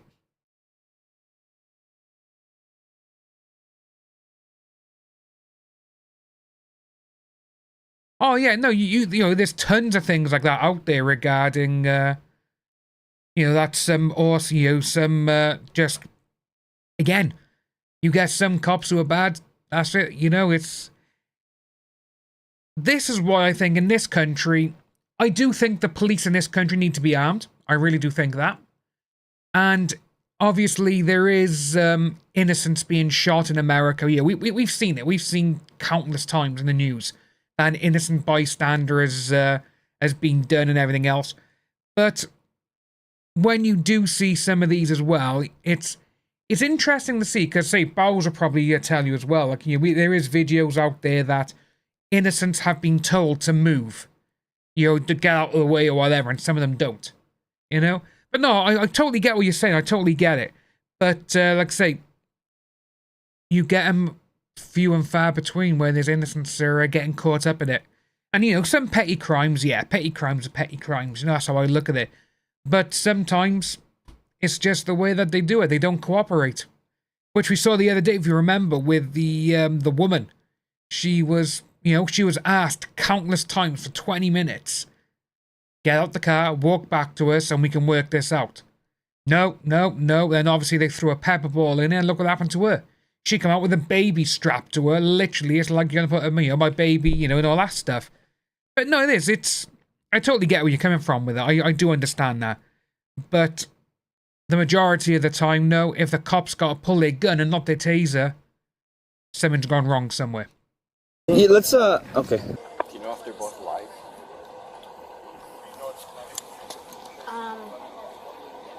I don't know for sure. I do know when they left, they were. We got nothing right now. We're dying. Come on, Jonah. I'm right here, boy. Get some right now. There's not a blue jump truck, bro.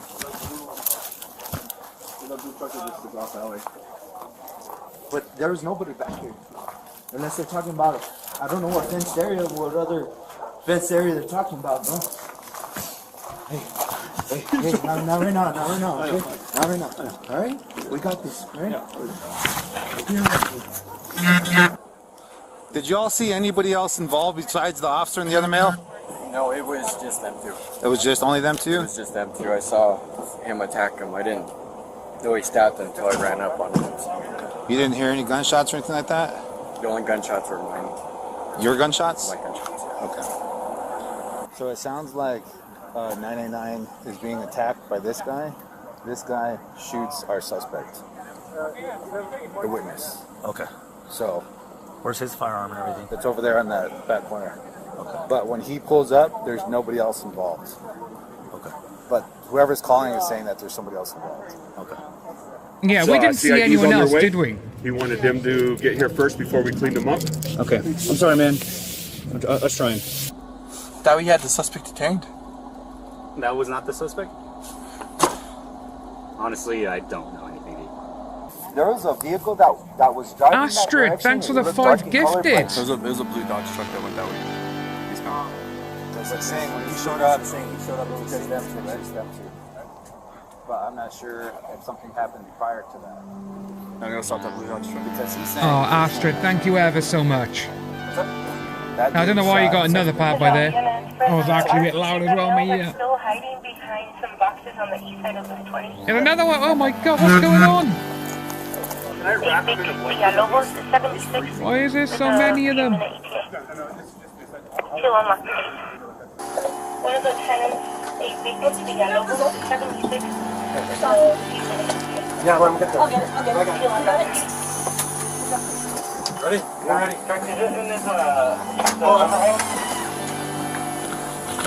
Now, why is that all different? Hey, I got that male. He's going southbound in Turn off for a minute. MC Yukon. He's got the keys to open the property. Oh, but Astrid, thank you ever so much for that. Like say, yeah, guys, say thanks to Astrid for the membership. You're off. You're off. Push.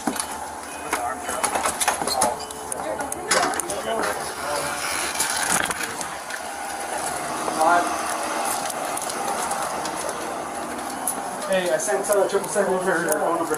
Yeah.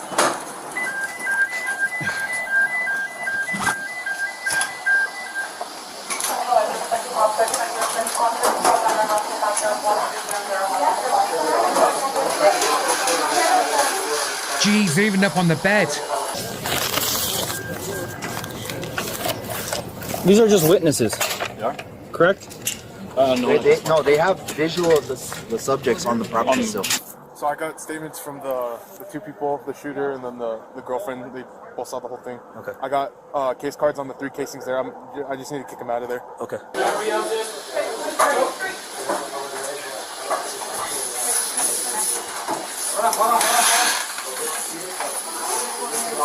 What's Jonah's wife's name? Oh man. What's Jonah's wife's name? Oh, Jonah. Just seeing all of them in there, man, it's upsetting. You can see that they're literally trying to save the guy's life, all of them. It's upsetting, man, isn't it? His wife's name.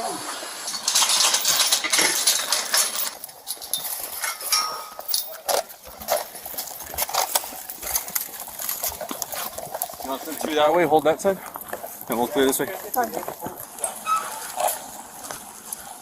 Oh, yeah, there's more now. So yeah, what we were seeing in the last video was what we've already seen here, but it was only from like 2 coppers, and we saw this in the hospital. That's all we saw in the other video. We never saw him going around the property and all this stuff. It's so sad, you know.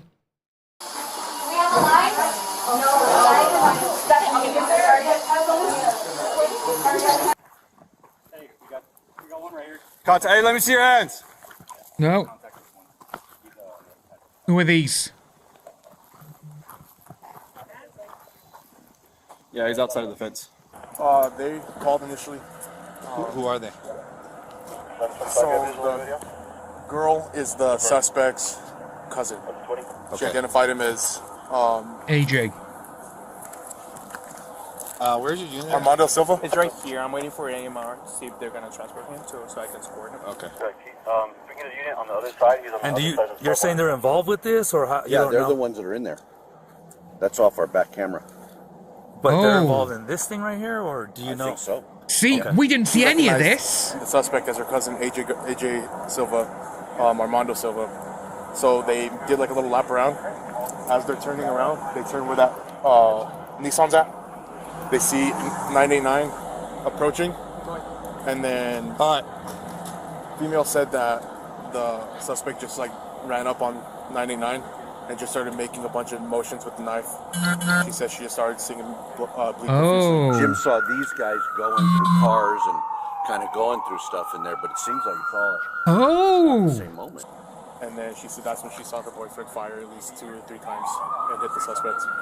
And then the male's just running back and forth from the scene back over here, trying to maintain cover. So the ones that they've seen there, it's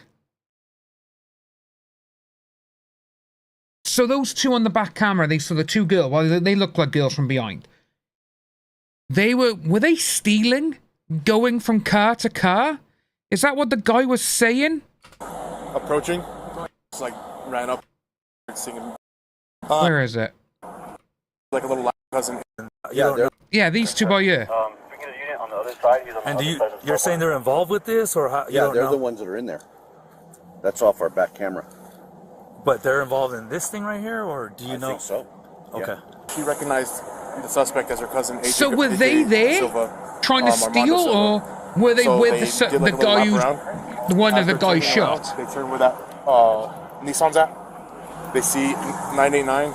That's approaching. Interesting now. And then, because was he a lookout or something? The suspect just like ran up on 989 and just started making a bunch of motions with the knife.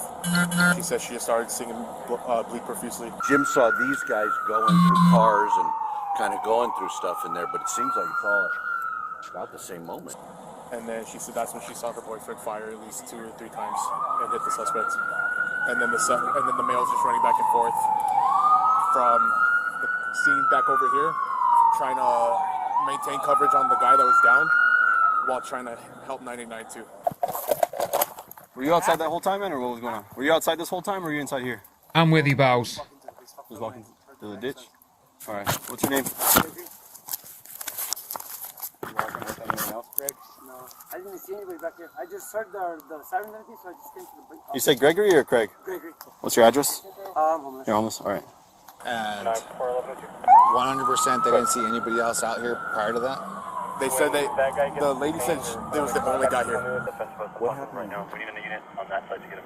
I guess I didn't realize that was. Yeah, that's a lot of officers here for this. Yeah. No. Is he okay? No, he's not. I don't know. Does he want to see the moment when it happened? Huh? Does he want to see the moment when it happened, or we guys all alone? We have witnesses possibly or being established. But we do have... Just look at them all in there. But those were the two for sure in that footage. Absolutely. Okay. Yeah, for sure. So there wasn't a third one that you saw? Not. We only saw the two, and Jim, when he called me, said I only see two: the guy in the black and the guy in the vest. Okay. Do you remember what this guy was wearing? He was already getting used on when I started taking statements. Yeah, I was over at the baseball field and I heard... I was like, what the... Are they going to transport, or do you have any update? To make sure I have extra epi on I'm not sure if they're going to transport to El Paso, but right now he doesn't have a plan. Fuck. Yeah, he's not looking good. All right. No pulse on 99. They're trying to figure out if they're going to take them to El Paso or not. I'd rather have El Paso PD go to her house instead of making this phone call. Hey, brother. So, not saying you did anything wrong right now. Just we have a major investigation going on right here, right now. So you're gonna be detained at this point. If you can come through this little hole in the fence and walk on this side for me. Can we just get... What do I do? My shirt. Yeah. Everything's stuck. It's unstuck. You're good. Turn around. Okay. Oh, not bad. You're good. You're good.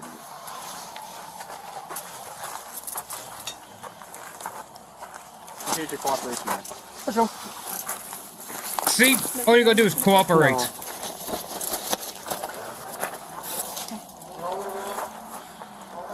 What do I do? Yeah, we're just gonna walk with us real quick, okay? Yeah. Yeah, Cal, I've seen people do that, and I've looked myself. Not here in the UK at the minute, which sucks. I'm going to work on getting El Paso PD to go to 989's wife's house. This part must just literally sucks, because obviously now they're going to be told that he's, no pulse, which they've just been told, and he's not there. And just thinking about the wife and everything else, it's...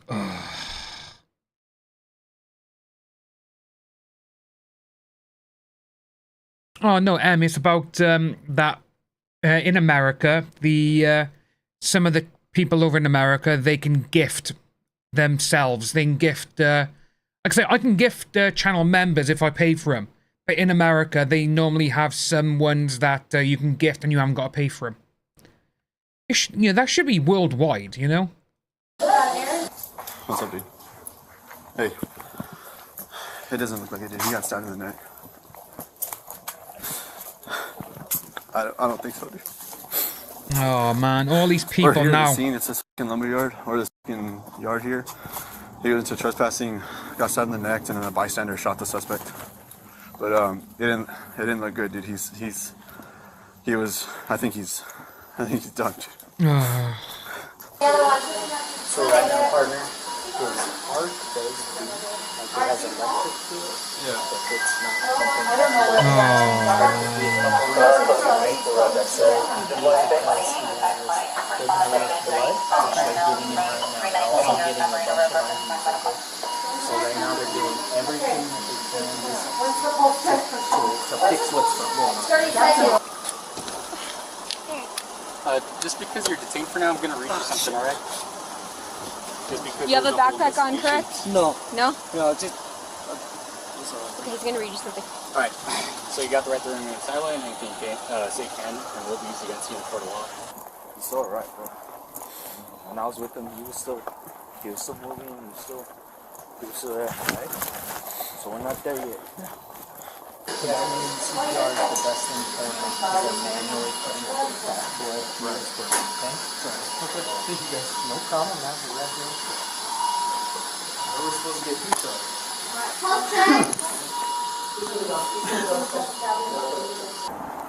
What was the idea asking you? I'm sorry. Oh, if It's upsetting to watch still. You know, even though we know the outcome. For sure? We don't think he did, no. Okay. Alright. I'm gonna ask. He is on I guess it got upgraded to a stabbing. It says the owner was calling in, having a lot of trouble with vagrants. They wanted to clean up needles. Complainants not on scene. There was one male subject. They wanted him trespass, so technically it was a trespass. So we got just one of them was back to it, too? Yeah, just one guy. He was on the far side, outside the fence. There was a hole in the fence from where he was coming from, outside the yard. I don't know if he's even involved in that. I can indeed. This guy was hanging out right there. Doing his own thing. There's like one shopping cart back there. Yeah. And that's about it. I don't think he's going to be involved just by talking to this RP, the caller. So. I reviewed the footage from that other RP. It's his camera blocks off where that chain link fence starts going east and west. Okay. He said the other one's en route. You should have the rest of it. Tip Top is on the way. They're by the Jiffy Lube. They should have video footage around the parking lot. Okay. So I'm waiting on them, sir. So we got a. I don't know what to do. I don't know what to do. He wasn't moving. I know. They were doing CPR and he was in. So I got here and he was unconscious. You can see all of their faces, can't you? They're all just like. I'm gonna have one of my guys go up there too to the hospital just in case. Keep us updated, man. Okay. So we're gonna start picking up calls. As long as Central sends us, we're good. All of them, see? What's that? Suspect died. Yeah, they literally don't care about the suspect. I'd be the same.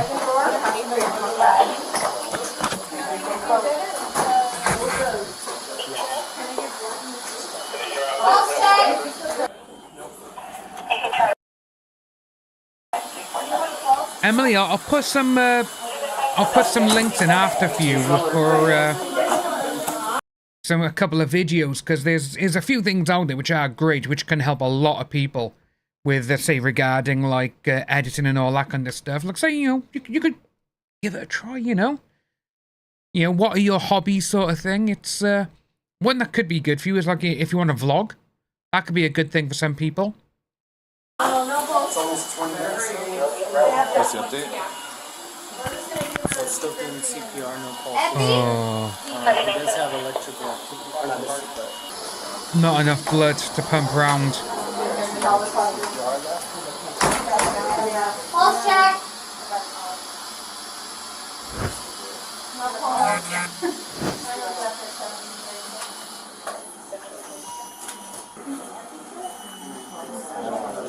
is there a stab on the neck? Oh, shit. See, we... Is this all from one knife? We don't know if it was after. There's also gunshots. I know, but that's the bad guy. I don't know. No, but I'm saying who knows if I don't know. Yeah. Apparently. He was... So he stabbed him through the neck and it went through. Oh my god. So you already called this? Oh man. No pulses. Did you stick a probe on his chest? No, actually, and cardiac stance. Yeah, that Oh. knife is huge, bro. Yeah. But what I don't understand is, I don't know if you know the type of injury he had, but he looked like he was shot in the back of the head, bro. Who? Jonah. Oh my god. I don't. It could have been I don't know. No. I don't think the suspect had a gun. No, I don't think so either. But the injury to the back of his head. I didn't even see that. I just saw the neck. That's the way it looked. His skull looked fractured from behind. How?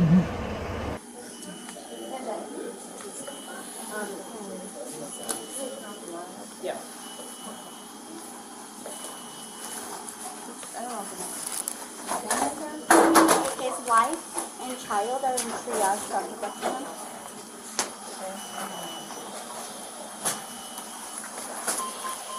Oh.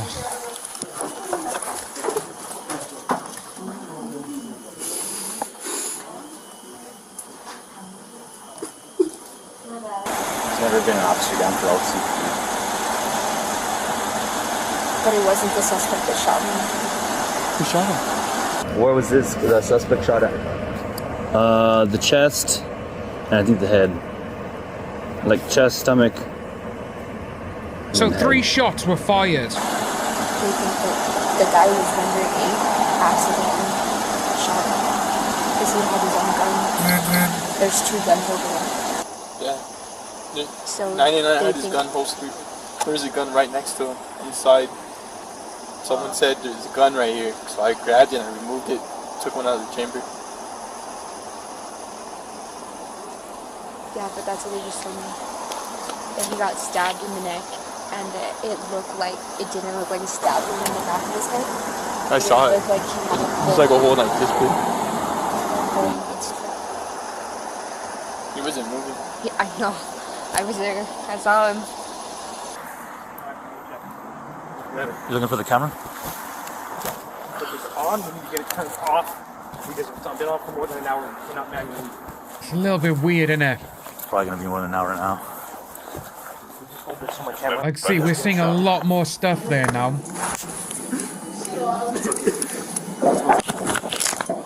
I'll see you through the I'm good. Sure. Yeah.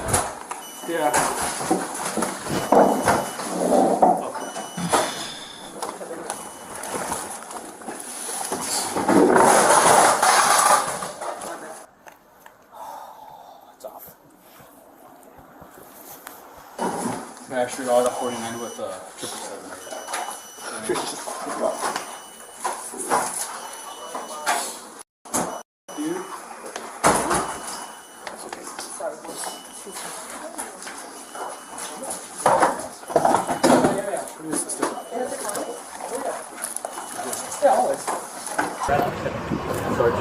I have Jonah's gun. I have Jonah's gun in my. You just his car. Who was the person? We're for sure that didn't know that Jonah even did he shoot? I don't think he did. No, he didn't. Was it holstered the Yes. weapon when you got it? Yes, sir. Okay. It was holstered. So now we're... Again, obviously there's more stuff now than before, because seeing this now where they're saying that Jonah, the police officer, he had like a hole in the back of his head or something. But the thing is, though, like saying, we heard 3 shots ring out, and the suspect was shot 3 times. So how hard did that guy with a knife, the suspect, do? How hard did he do that in the guy? Oh, because you see him literally. We still got another 16 minutes.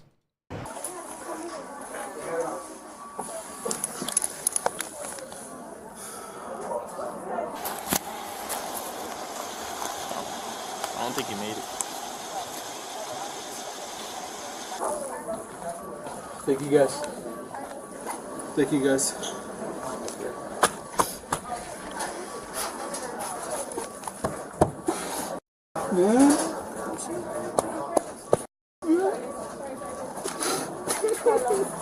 Oh man. Your wife needs to see you. Can you just come and see her because she's very distraught. Who's distraught? Yes, sir.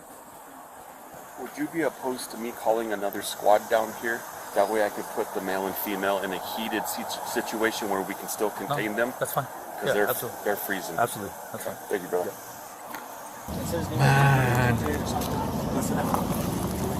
Somebody, when I put them over, they're like, oh, that's AJ or TJ. I can't. It was something 2 letters. They said AJ. Okay. AJ Silva.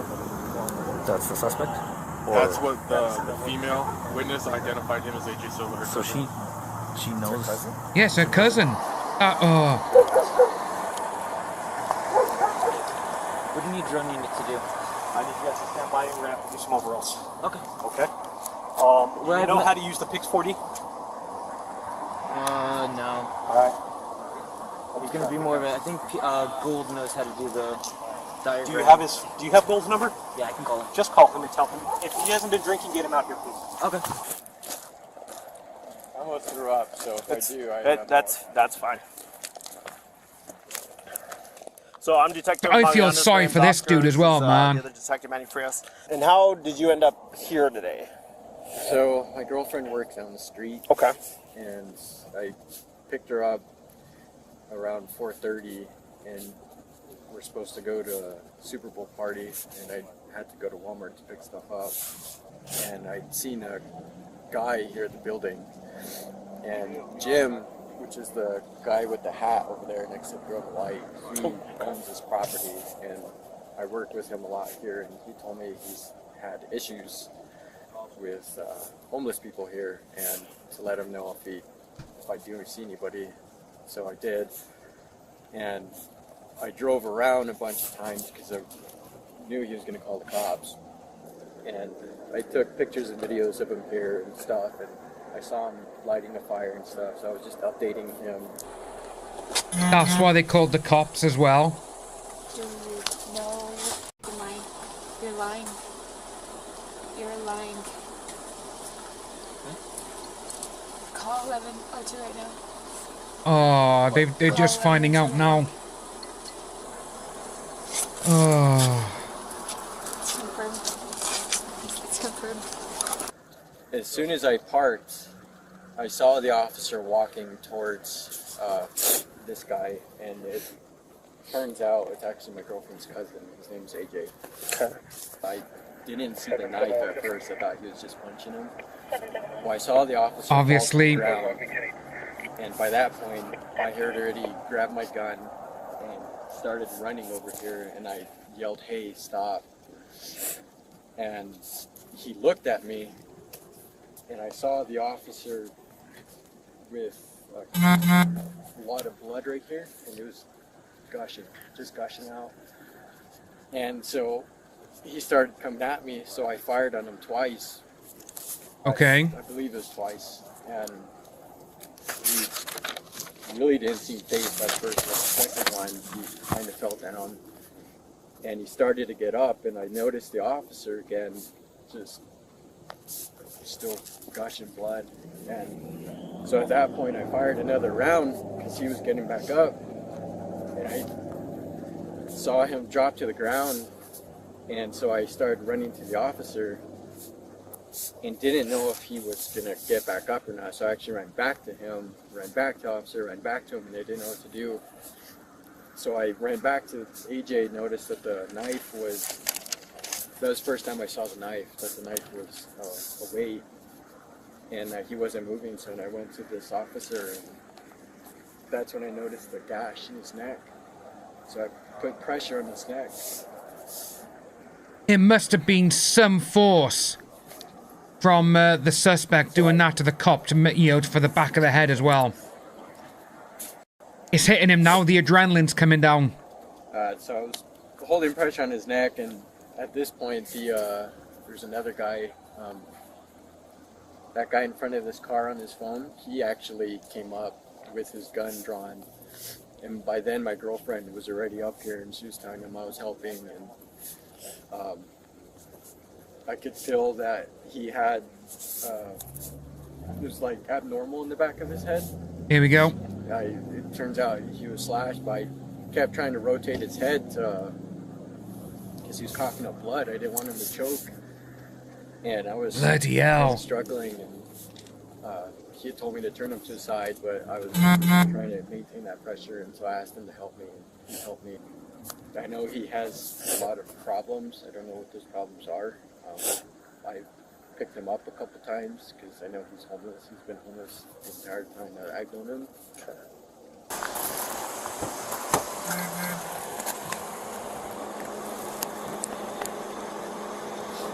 Jeez.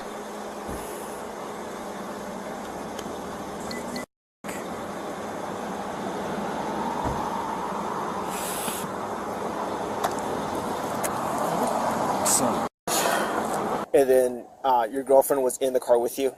She kept yelling at me not to come. Okay.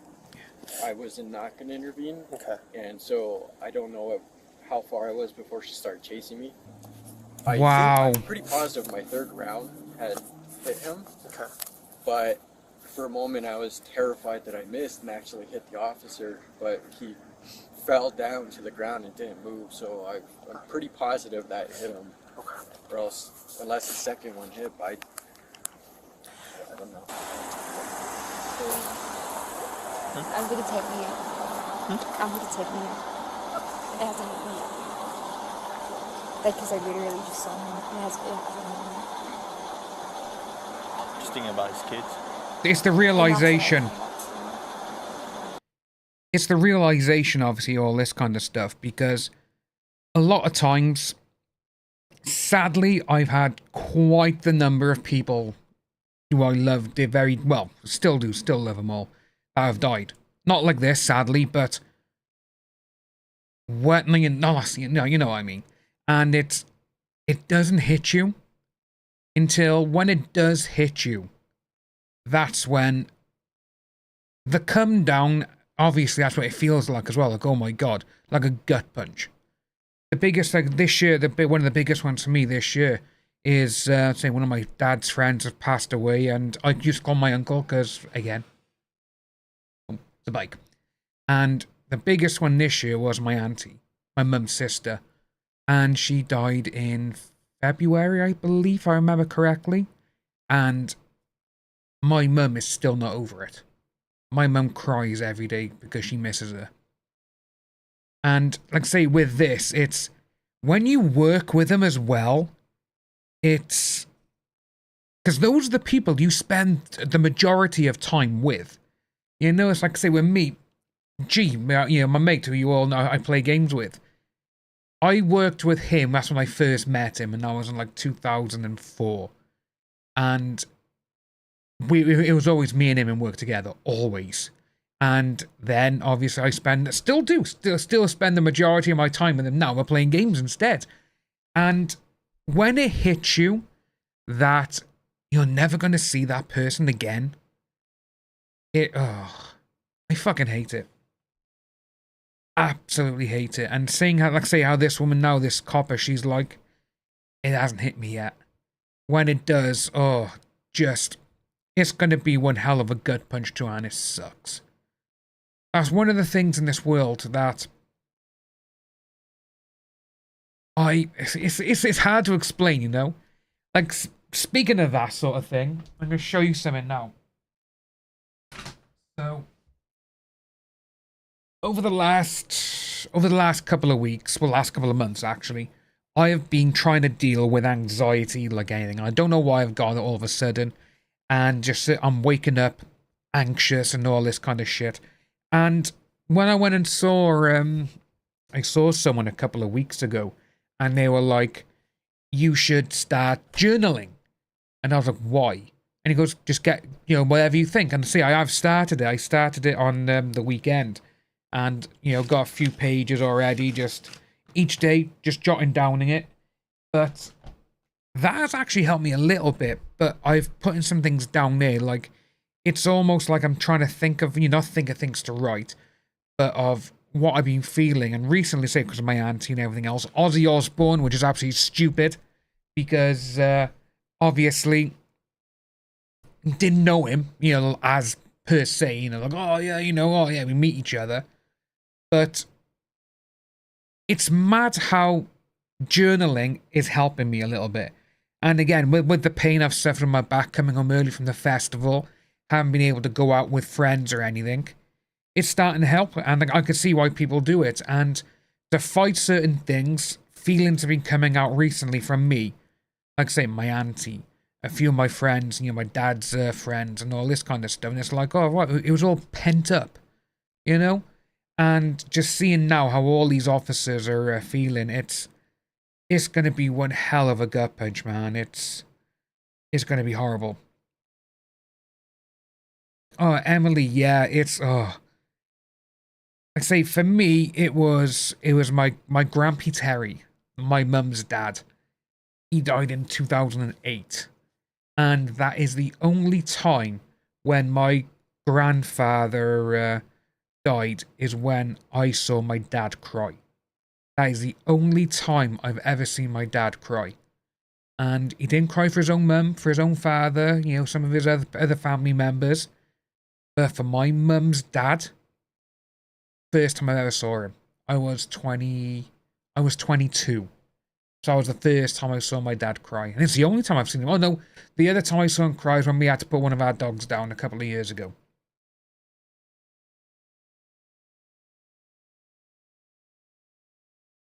Oh, Emily, I say it's nice of your boyfriend to help you with that. It is. It's when these things happen, it just shuts you down. It really does. And it's like, say, I've tried speaking to my mum, because my mum's crying every day about it. And it's like, you're trying to think of things to help them with, but just can't do it. But say, my mum and my auntie, though, again, they were sisters, but they were like that. They would ring each other every single day about 4 to 5 times. Oh yeah, see, anxiety, I absolutely hate it. Like say, I've never really suffered from it. But the last couple of months, so I'm waking up in the middle of the night or the morning, and I just feel anxious, and it's horrible. And it was my sister. She goes, "Why don't you go and see someone?" And straight away, again, I'm like a typical man, like, why? I was like, oh, do I speak to someone about my feelings? What are you on about? But it helped, and they're the ones who suggested I start journaling. And so I was like, right, okay. Astrid, that is one of my biggest fears at this moment, which I know I can't, we can't prevent it. We can't prevent our parents or people from passing. But that is my biggest fear right now, is losing my mum and dad. Say, I'm 39. But with that there, that's the thing I'm dreading the most out of everything that I do and I see. That is the thing that I know. I know for a fact when my dad goes, and my mum, it's going to cripple me. It's going to cripple my sister as well. And I don't even want to think about my nieces and nephews, because they absolutely idolize my mum and dad.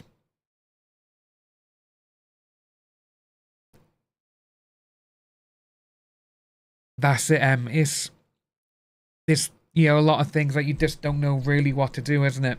It just sucks. Like, that was the first thing I thought when I saw him on the floor. That's exactly what kid. What kind of gun do you have? It's a SIG Sauer 2320, and I bought it at Sportsman's Warehouse. It's a 9mm senator? 9mm. Okay. Hi. Oh no. My coworker was shot and killed.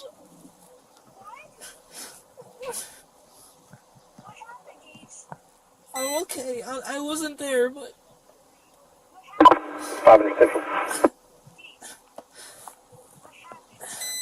He was stabbed and then shot. Are you okay right now? So, I'm fine. The only thing is, I would really like to be cleaned up. Let me get. We're gonna take some photographs real quick, and then we'll get you cleaned up so that we can get. He's already had the photos. Okay, sir. Oh. I know you want to get clean. I really get it. I don't blame you. Just please bear with us for just a little bit. He was my partner last year. Alright, bye. Alright, bye. And you said that AJ's your cousin? Yes. Okay. What's his history? So he does deal a lot with mental health issues. Okay. He does have a history of drug abuse. Do you know what drugs he uses? Or assume that he used? From what I know, heroin, meth, spice. I think it started with spice. And then mental health is, do you know anything that he's been fully diagnosed with? What? I believe he was diagnosed, I want to say bipolar or schizophrenic. Okay. My grandma pays half of his rent so he can have a, so he's not out on the streets. So when he was walking him over, the only excited utterance that he said, he didn't say he saw anything, but he said he heard a gun go off, and then he was like, well, what the fuck, or what the hell was that? The only excited utterance he said. He does have 40s, so he's going in. Okay. Positive 1040 at a day's office for not paying for a foot 5 drug. Okay. And he was in the back of here, so. My tech should get here soon. Okay. I just want him out of the cold. Yeah. This guy's been covered and wet for a couple hours, so I want to get him warmed up. As soon as you guys are done, we'll take him up to the hospital. Okay, sounds good. Okay. Right. Thank you. Yeah, thanks, brother. What was all that commotion? Very unfortunate events. Oh, Emily. I'm sure you're going to hear about it.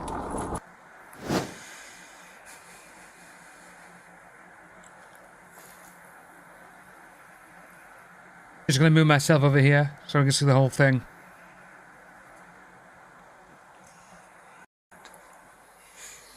Oh.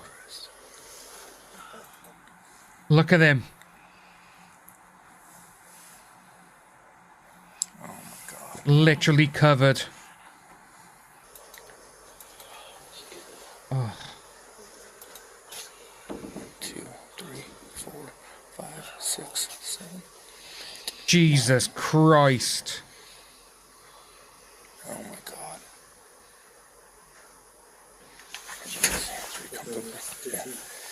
It looks like he does it again.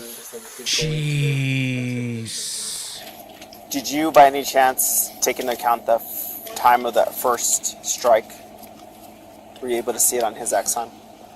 Because the time from this video is going to be off. I can pull you the time on the Exxon. We had a hard enough time just getting loaded this one. Okay. There was so much blood that the USB-C that we could not rip it from the cable. Okay. We had to wirelessly upload. Do it. I wouldn't recommend having the volume down. No. In fact, if you don't need to hear, There's a lot. I don't know why that's gone loud. The music.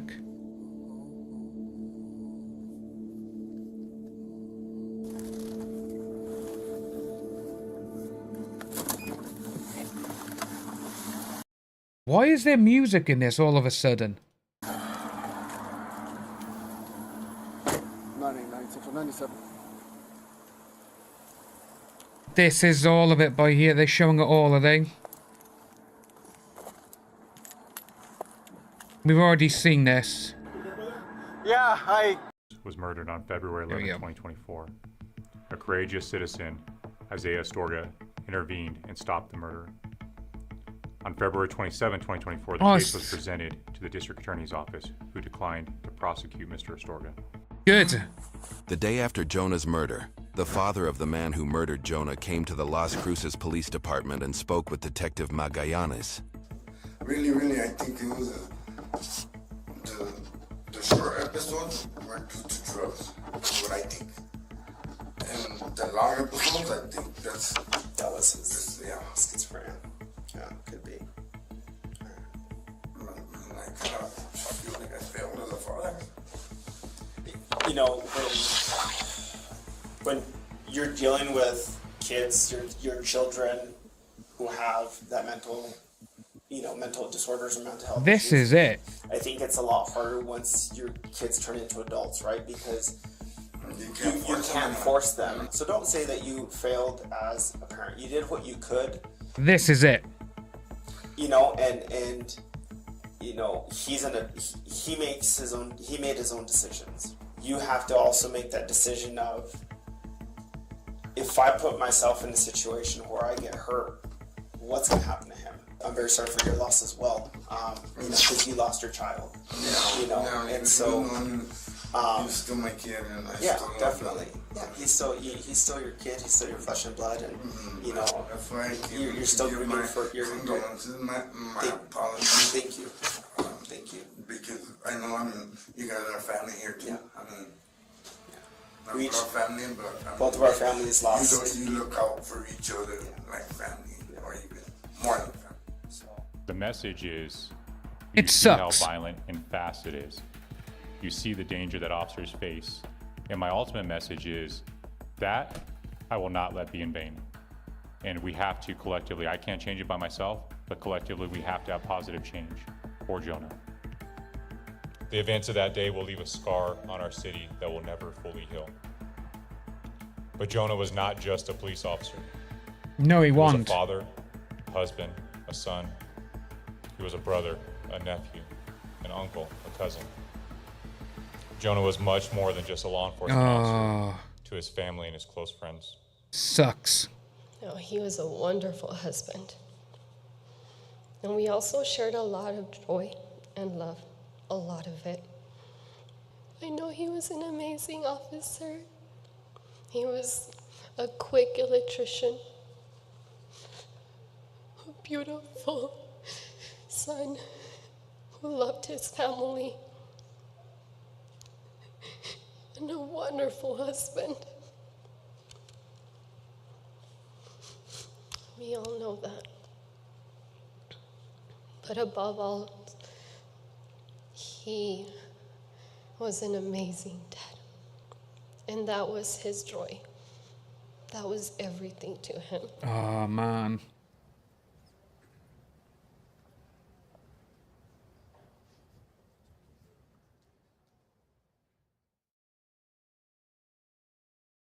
Absolutely sucks, that does, man. It absolutely...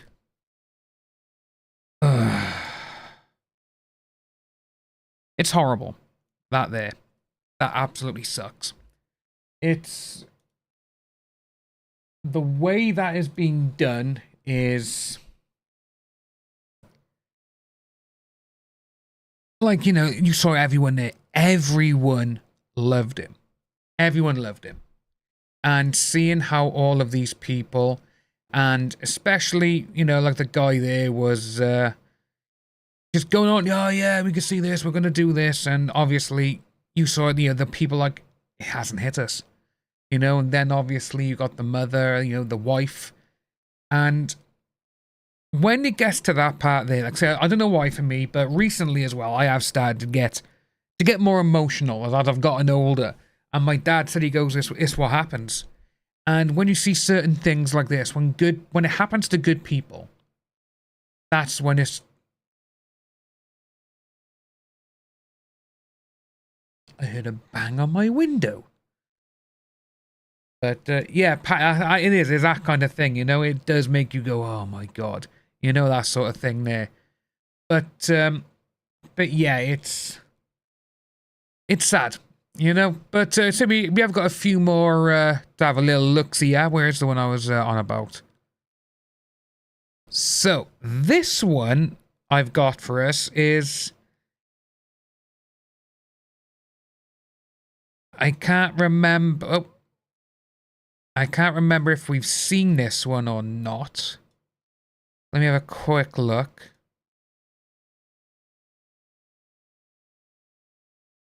No, I don't think we have, because I haven't liked this one. No, so we haven't seen this one. When evil parents realize they've been caught. So I'm going to put this one on. But say, what we'll do as well, in the next couple of days as well, we're going to start having a look at more funnier videos as well. Like, I actually had a... Where's my Give me my phone. Give me my phone, you. And what I wanted to do, I put down like a list of what each day we stream sort of thing of what we could do. And I was going to do Mondays, was going to be, so like today obviously, body cam news articles, that sort of thing. Tomorrow, funny articles, funny videos, that sort of thing. Wednesday would be gaming and play with viewers and everything else, that sort of thing. Thursdays would be catfish and funny socials. And then Friday, I would do Discord subjects. So what I'll do, I'll type all these out and I'll put them down like in things. And we'll see where we can go from there, you know? It's, yeah, if we can just, you know, say one day do the body cams, then we'll do like funny videos, gaming, that sort of thing. Just to spice it up, like, you know, and, you know, like each day will be different. So it can be like, oh yeah, you know, oh my God, that sort of thing, you know? So we're going to go over to this one. While we're watching this one, I am going to write all of these down and I'll put them in the chat on Kick and on YouTube. I just went away from home because I live in a family of 15, and my two little sisters right now are chained up. Okay, how old are you? I'm 17. When a 911 operator for Riverside County receives a strange call from what sounds like a very confused child, she has no idea of the horrors about to be revealed to her. In the very early morning hours of January 14th, 2018, a home security camera in Paris, California captures what looks like a young child fleeing from what seems to be a typical suburban house. The child runs shakily down the driveway before picking up speed once hitting the sidewalk and disappearing from view. This is 17-year-old Jordan Turpin, and though she's been planning for this moment for almost 2 years, she still has no idea what she's about to do will change the course of her family's lives. Yeah, we haven't forever. seen this one. Interestingly, another person, Emily, this one yeah, looking to I be got older, this also emerges on from my the house, side moves thing, which I quickly will down look the at street after. off camera, I'll try and get a video on that. Opposite direction, only to return a few minutes later and re-enter the house. At the same time, Jordan makes it to a corner down the block where she stops beneath a stop sign and, with hands shaking violently, dials 911. I just ran away from home. Okay, do you know where you are? I'm actually in California, Paris. Do you know what street you're on? No. Do you see any signs or anything, like any street signs? No, I don't. The operator speaks with her for a minute before realizing this is a matter for the sheriff's department and asks Jordan to hold on 1 second while she transfers her. Jordan agrees and stands, panting in the darkness, full of adrenaline and fear that at any moment her parents will appear out of the shadows. It's BHB with the transfer. She's not sure where she's at. She says that she's in Paris and she ran away from home. Okay. Hello? Hello? Oh, yes, I'm still here. What's your name? Jordan Turpin. The operator asks her to spell her last name, and Jordan tries, although she misspells it both times the operator asks. Turpin. Do you need my address? Yeah, what's your address? So she's 17, but it's going to sound a bit weird, but she sounds like she's a lot younger. Oh, Tony, that's great to hear about that. Okay, you got to give me a minute. This is going to take a while. Here, Jordan pauses, taking a couple of deep breaths before doing her best to provide an answer. I live in... Okay, this is my address. 9257. Okay. I'll remove that and I'll do it out again now. C-A-S-E? Okay, sorry. I'm going to start over. My address is 92570. 5574. Did you get it? Okay, so now you just gave me a whole bunch of numbers. You didn't give me any kind of street name there. Oh, okay, I'm sorry. Okay, so you're just around the corner from your house, is that right? Yeah, I think. I'm not sure. I've never been out. I don't go out much, so I don't know anything about the streets or it's not anything. There we go. I'll have it by there like that. that. Jordan has never been to school or received any kind of formal I'm going to leave it by there now, Cal. whatsoever. So the fact she's able to offer She's anything stunted. at all is actually rather impressive. The operator asks Jordan a couple more questions about her location before getting to the heart of the matter. Why did you leave your house? What? Why did you leave your house? Look at the My two little dirt. sisters right now are chained up Where are they chained up at? on their bed. Then there are 15 kids? There's 13 kids, and then a mother and father. Are you in a corner right now? What the hell? Is there a street sign? Is there a pole with two names at the top? I just see a stop sign. Okay, can you go over and stand right at that stop sign? Yes. Shortly thereafter, my Deputy Anthony God. Colazzi, at the end of a long graveyard shift, pulls up to the curb, getting out to greet the small, disheveled figure standing alone Poor in the girl. darkness. Hi, Jordan. Hi, what's going on? Okay. I just ran away from home, Okay. and I live in a family of 15. Okay. Thank you so much. There's a mother and father, and then there's 13 kids. Uh-huh. And, How old are the kids? okay, some of them are, like, okay, my older sister's 29, the youngest is 2. And they all live in the house? Yes. Even your 29-year-old sister? Yes. Oh my Yeah. God. They're kind of scared to ask to move out because of their mother. Some of them have asked for a job before, and she acts like that's crazy and it would never happen. But, my 2 little What? sisters right now chained up. How old are they? 11 and 14. Oh They're my chained up because God. they stole mother's food. Uh-huh. But, okay, yeah. And do you want to know why they stole mother's food? They're not Why? being fed? All we ever eat for like probably like 2 straight years or 3 or more, but we always eat the same things. But sometimes we do eat. I'm sorry if I talk too much. Okay.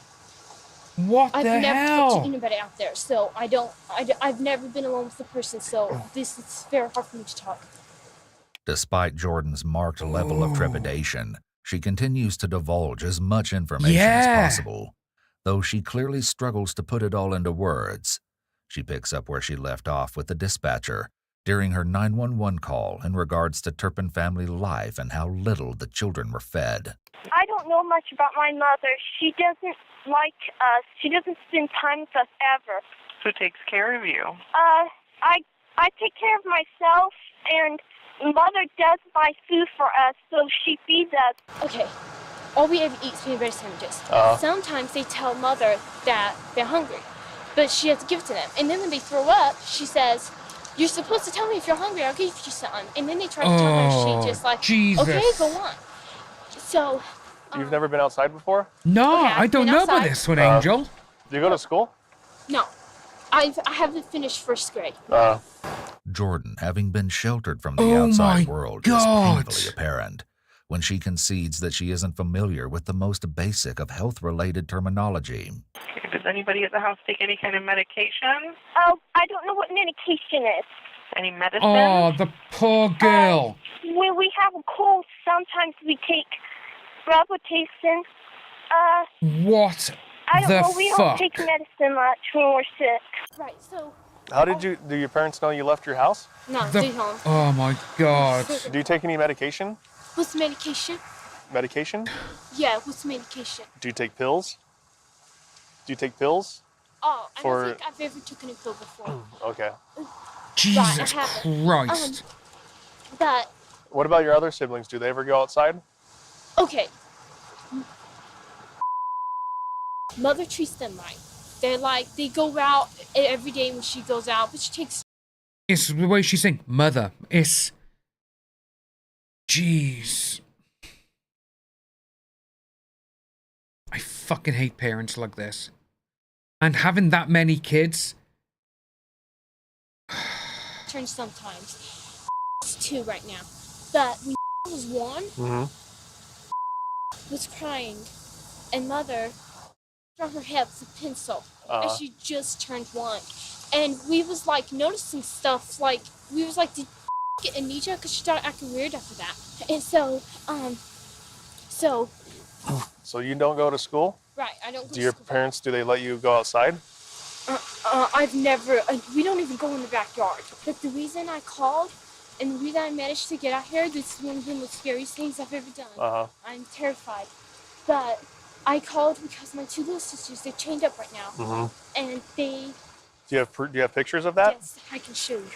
I actually didn't have it, and then one of my sisters told me I need to get pictures. So see? Jeez. See, those are the places that make it on that. And that's... And see how dirty she is? We're so filthy. We don't take baths. We don't... Is there a cell phone number? No, that's... To this? Oh, no. Can I look at, do you have any other photos? You might be able to see it. Yes, those are just photos of me. Oh, the poor girl, man. She's... And videos, but they're on my camera, and I have to... That would take forever. Have you lived in other states? Oh, want to be next Duggar family. Did they act like this when you lived in Texas? They acted different. They actually banned all of their kids in a house, and they left us there for like 4 years, and then later they came back and picked us up. But they're living with us right now. As the Texan neighbors of the family would later report, the family who'd moved... So, what I'm getting from this now, straight away, like I say, obviously some of you are familiar with this, it sounds like they had all these kids just so they can get the money. And be like, we're not going to bother with you. Like I say, they're leaving the kids as well, just to fend for themselves. 13 kids. To Texas in the late 90s, kept entirely to themselves until a decade later, when they apparently fled in the middle of the night without a word of explanation. When neighbors went over to the mobile home to check on the dogs, 3 boys and the rest are all girls. They were shocked and horrified by what they saw. The dogs had apparently been found surviving off the used diapers left amid the other trash, and feces left in the home, and the doors and refrigerator all bore padlocks and frayed ropes tied to the multiple bare bunk beds. It would later come out that this was where the Turpins had abandoned all but 2 of their children for at least 3 years, while they themselves lived in an apartment nearby, only coming by once a week to drop off a small amount of food. Sometimes we live in filth, and sometimes I wake up and I can't breathe because how dirty the house is. We never take baths. I don't know if we need to go to the doctor, but sometimes we think stuff might be wrong with us, and we tell Mother, and she just says, go on. When was the last time you had a bath? I don't know, almost a year ago. What if I went to your parents' house right now? What would they tell me? I'd be terrified. If you went to my parents' house, they couldn't see me.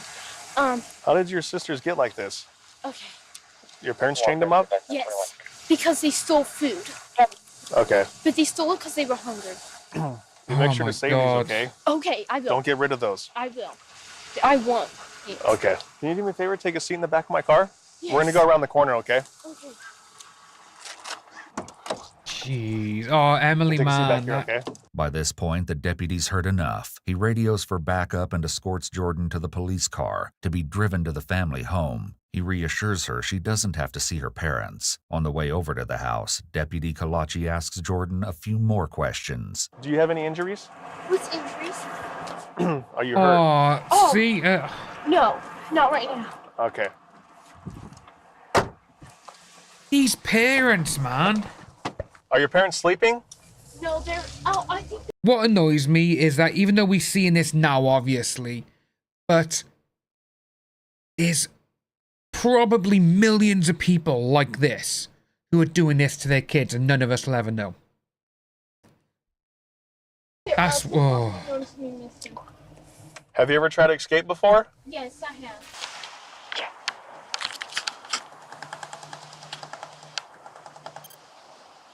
How much would it cost to take me to Nevada? Nevada? No, not Las Vegas, just Nevada. Just the border, just at the very beginning of Nevada. Yeah. How much would it cost?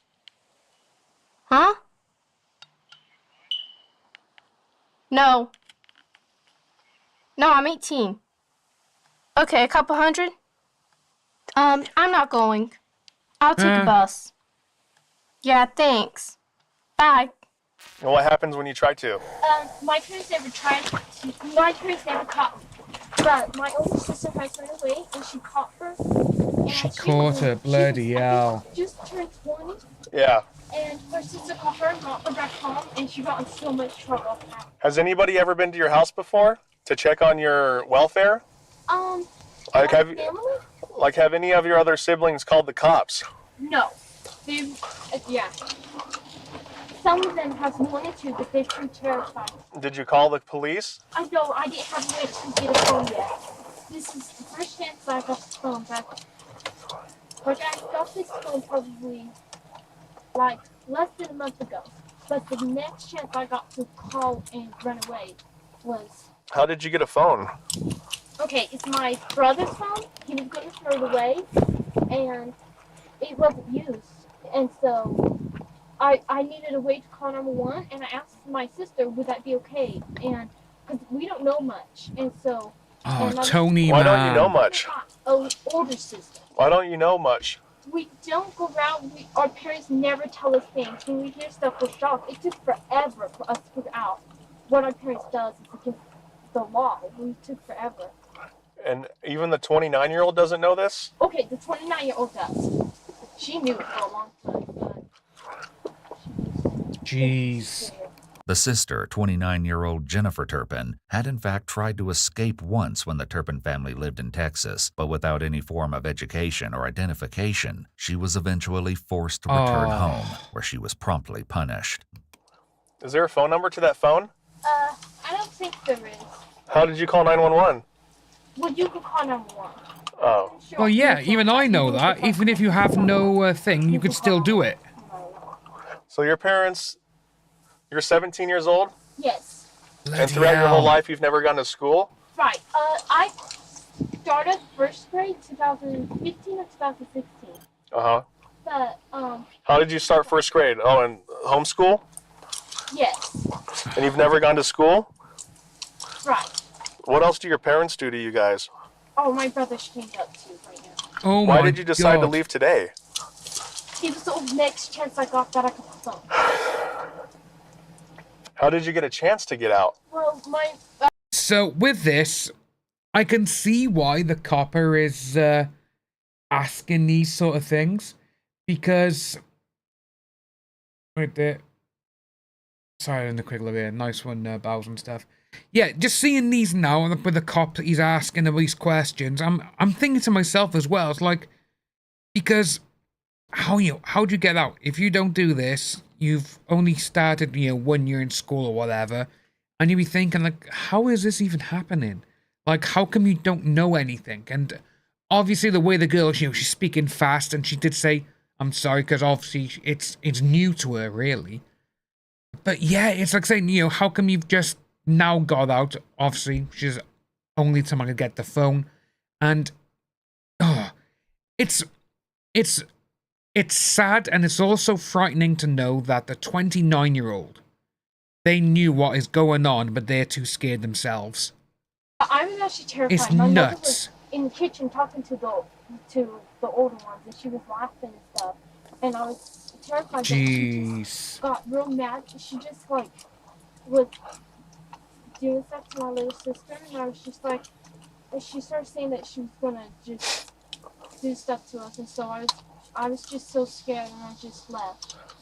I just went out the window. So when you left right now, you left out the window? Yes. And your mom was awake when Yeah, she was in the other room? Yeah. Does your dad have a gun? Are there any weapons in the house? Yes, but they don't use it.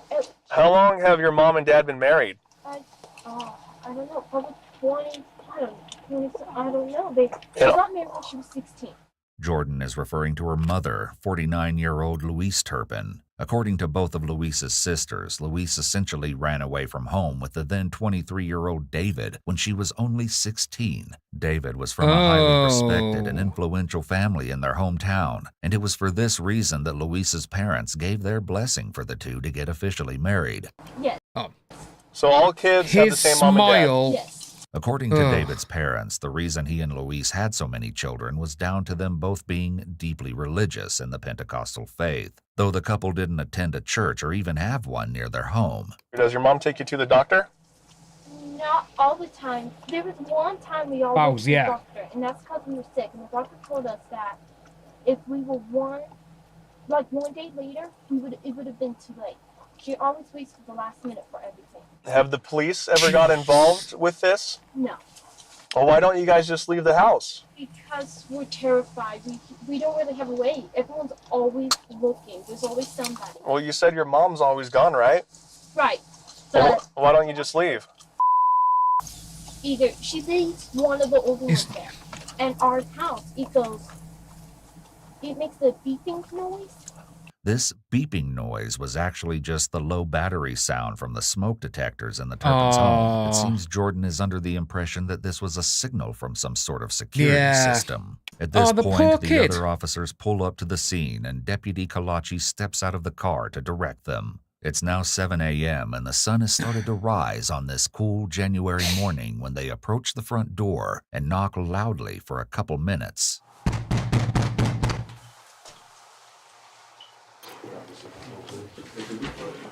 Hi. Hello. Hi. Sorry to bug you. How you guys doing? Good. We got a call for a check the welfare here at your house.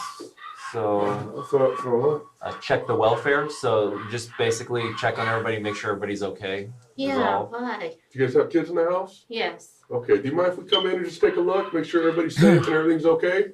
Okay. Oh, the smoke alarm. Well, we got a call that there was a young female walking around saying that she came from a house over here. We were able to find out that this was a house, and we just wanted to check and make sure everybody was okay. Think she came from here? That's what she said. From inside this house? I think so. Otherwise, we wouldn't be knocking on your door at Sunday. Did she say her name? I don't know. Did she say her name? I don't know offhand, but we need to check. We just need to check and make sure everybody's okay. You'll know straight away. The officers are. So if we just go back a little bit, you can see they're worried straight away. You can like, oh shit. And I don't know why, but the husband, I don't know why he has a Lloyd Christmas haircut, the little bowl haircut. Did she say her name? I don't know offhand, but we need to. But yeah, look, she looks. He's like, uh-oh, and she's like, oh shit, you know, and they've been found. Check and make sure everybody's okay. You'll notice the officers are careful not to mention Jordan by name, to not implicate her to her parents' faces. It's funny as well because they're like, oh, no, what? A girl, she said they were from here? To me, straight away, it's like they do not even know that her daughter's gone. They do not even know that the kid is gone. You know? Yes, you know, exactly. Emily's like, oh, well, who did it? Because they're thinking now, like, well, what's happened? It's crazy that these people don't even know that her kid is gone. Get in, make sure everything's okay. We'll get out of your We hair. have a lot where we're packing. Okay, We're getting that's ready fine, to that's move. No worries. So it's a mess in here. So. All right, that's fine. We don't mind messes. We've been in worse. How you doing, sir? I'm doing okay. Okay. We were just in bed. I mean, like. That reply that he did, it's just listen to him. How you doing, sir? I'm doing okay. Okay. Yeah. I'm doing okay. He knows they're fucked. You know, it's like, oh shit, we're done. We're done for. We were just in bed. I mean, like. So most people are right Thought now. you were moving. Okay. And no weapons in the house or anything like that? No. I do have a gun. It's locked up. Okay, locked up is good. We like that.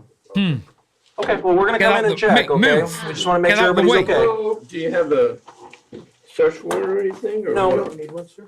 As the officers prepare to carry out a warrantless search of the premises, they have determined there are exigent circumstances surrounding the current situation. Courts will typically look at the time when officers make the warrantless search or seizure to evaluate whether, at that point in time, a reasonable officer at the scene would have believed it was urgent to act and impractical to secure a warrant. Courts may also consider whether the facts suggested that the suspect was armed and planning to escape, whether a reasonable police officer would believe their safety or others' safety was threatened, and whether there was a serious crime involved. Police in hot pursuit of a fleeing criminal may also make use of the exigent circumstances exception. As officers push their way past the corpulent door jamb that is David, and ease their way into the large open home, they're shocked and horrified by what greets them. Every inch of the 2,388 square foot house's floor is covered in mounds of rotting food and moldering trash, while the powerful stench of human waste hangs in the humid air. Strangely, there also seems to be several dozen unopened boxes and packages of children's toys and brand new children's clothing complete with tags seen peeking out of the monstrous piles of garbage. All right. Well, like I said, sorry to bug you guys, but we just got this call. We all we do is we just check and make sure everybody's okay. And you got a call? Yeah, we got a call from, I'm not sure if it was the young girl that left or if it was a neighbor that saw her walking around the street. So we'll get to the bottom of it. As soon as we make sure everybody's okay, then we'll decide, we'll figure out if maybe she was one of your kids that wandered away. How many kids do you have? 13. 13 total? Yeah. Woo! You guys are busy. Yeah. Officers head to the back of the house to the children's bedrooms, 2 tiny back rooms, the first crammed with narrow bunk beds, but otherwise empty, and the second, which is crammed with both bunk beds and a filthy mattress, which is sitting on the floor with 2 little girls sitting listlessly on top. Hi, sweetheart. Hi, girls. They got a dog as well. Can I see your wrist? Yeah. Which one? Okay. The officers believe they found the room featured in Jordan's phone pictures, but there's only one thing missing: the actual chains. Hoarders, the children, yeah. obviously frightened and Yeah, wary of bows, the yeah. strangers, give no answers, though eventually one does point them surreptitiously to a sliding closet door. Meanwhile, Officer Ogden is still by the door with David and Luis, distracting them with questions and small talk. Where are you guys planning on moving to? Oklahoma. Oklahoma? Yeah. That's a long way away. Yeah. You guys know family over there or anything like that? No, my job is moving me. Oh, okay. What do you do for work? I'm an engineer. Finally, as his eyes have adjusted to the gloom, Officer Ogden notices something to his left and suddenly realizes David Turpin may have had a reason to be awkwardly standing in that particular spot in the entryway. Uh-oh. What is is this it? the bedroom back here? You got another couple kiddos asleep there? Yeah. Sarge, you got another room in the front right here with 2 kiddos in the bed. Officers enter the previously unnoticed third bedroom, where they find a boy who is chained by his wrists and ankles to the No top bunk fucking bed. Back way in the they girls' found room, him. Officer Rodriguez slides open the closet door and looks inside.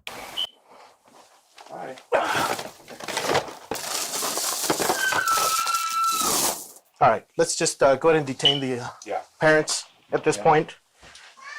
Ma'am, why don't you step over here for a minute? Okay, with you. And sir, step over here They for a second. found the boy chained up. Just step over with my partner here for a second. You got any weapons on you? Oh, my Turn around real quick God. and check you out. Do me a favor, face that window over here. Over this way? Yep. All right, sir, go ahead. I'm gonna have you turn over here. We're gonna walk outside, all right? Can I get my house shoes? Where's your shoes at? There. Louis, you know if they're in the... We'll have to find them for right now. Let's just walk out and we'll get you something, all right? In the bedroom or the... All right, well, we got the other stuff we're dealing with, and we'll try to find you them, okay? You don't have any weapons on you, do you? Nothing hidden in the bra or anything. Okay, just making sure, because we have some people that do that, so we just want to make sure. Like I said, I've never been in trouble. Okay. Oh, you will be now, bitch. This is a first for me. And, Okay. Well, I don't understand. I'll explain everything as soon as we make sure everybody's safe. Okay. Now, let me ask you Yes. quickly: are there keys to the little locks? Yes. Okay. Where are they? My son and daughter can get them. Okay. That's so in the house. the ones that are in the house, they know where they are. Yes. Okay. All right. Is that what this is about? Well, that's part of it. Yes. Yeah, definitely. We need to make sure that the kids are safe and that they're not tied up. I know, So, that's understandable, but I can explain that. This is mine, so go ahead and put her in that one. While the parents are being detained, officers still inside the house begin a desperate Oh search my to find God. the key to free the chained child. Does it work on his? I know. The other one, that's what I was saying. It is. It's a poor boy bow. It is unbelievable. But it's the same size. It's in the drawer that... So with this now, my mind, again, it's going back to what we saw earlier with Jonah the copper and all his friends around it. Seeing this, and these cops are just keeping their composure and their calm. Oh. This is probably one of the reasons why I couldn't be a police officer or anything like that. I'd probably be like, nah, that's it. Go up to them, just punch them. Wow. Tony, yeah, they do. They act... Oh, I've never been in trouble before. Oh, is this what it's for? I didn't know. Absolutely insane. I was in. Jeez. And finally, the young boy is freed. Yeah, it is. All 13 of the Turpin children were immediately taken to the hospital. Seeing the kid chained up like that, I'd be like, right, okay, I'd taser him for one. And I would get the extendable baton and just keep... Keeping their composure is... We see things as like, you know, what we're about earlier, oh yeah, okay, this happened, whatever. But the one thing that in my mind will always be, you never, ever touch a kid. Never. Doing things like this as well, holy shit. And it's just the way the mother was. You know, he knew. The fact, you know, when he was there standing there like, oh, yeah, I'm okay. And like, he knew straight away. And there's the mother, look, oh, we'll just play it off. Yeah, playing, you know, acting stupid, exactly. Oh. Hospital to receive treatment for their severe malnutrition and other Poor injuries. Kids. Their ages were officially determined, and though all had the overall appearance of children under 18, more than half of them, in fact, were actually adults between the ages of 18 and 29. The 28-year-old weighed only 82 pounds at the time of rescue, and all of the children suffered cognitive impairment and nerve damage from the consistent lack of food. Investigators would learn that food was something the children were psychologically tormented with, as the parents would buy large food items, such as whole pies, then leave them out for the children to look at, but not eat. As it turns out, the unopened toys investigators saw around the house on the day of the rescue were bought for the very same reason. Investigators would also discover that none of the children were educated, and indeed, none would claim to have knowledge beyond that of an average third grader. David Turpin had filed documents with the county claiming he was running a school out of his home for children, but this was later proved to be completely false. The most they did was inform the children as to what grade they were supposed to be in, on the off chance a stranger asked them during one of their few ventures outside. With the oldest daughter, Jennifer, explaining, they loved to point out things in Deuteronomy, saying that, "We have the right to do this to you. I was afraid to do one little thing wrong." When interrogated by authorities, both parents were completely unwilling or unable to come up with a single viable reason for why they treated their children this way. And Louise even seemed confused by the questioning. Yeah. She later wrote this letter to her children from her jail cell. It reads, "Father and I love you so much. We're so sorry for everything we've done wrong, and now realize that we had done some things wrong. Things will be so different in the future. The way you eat and outside time and baths will be done more regularly. Nah.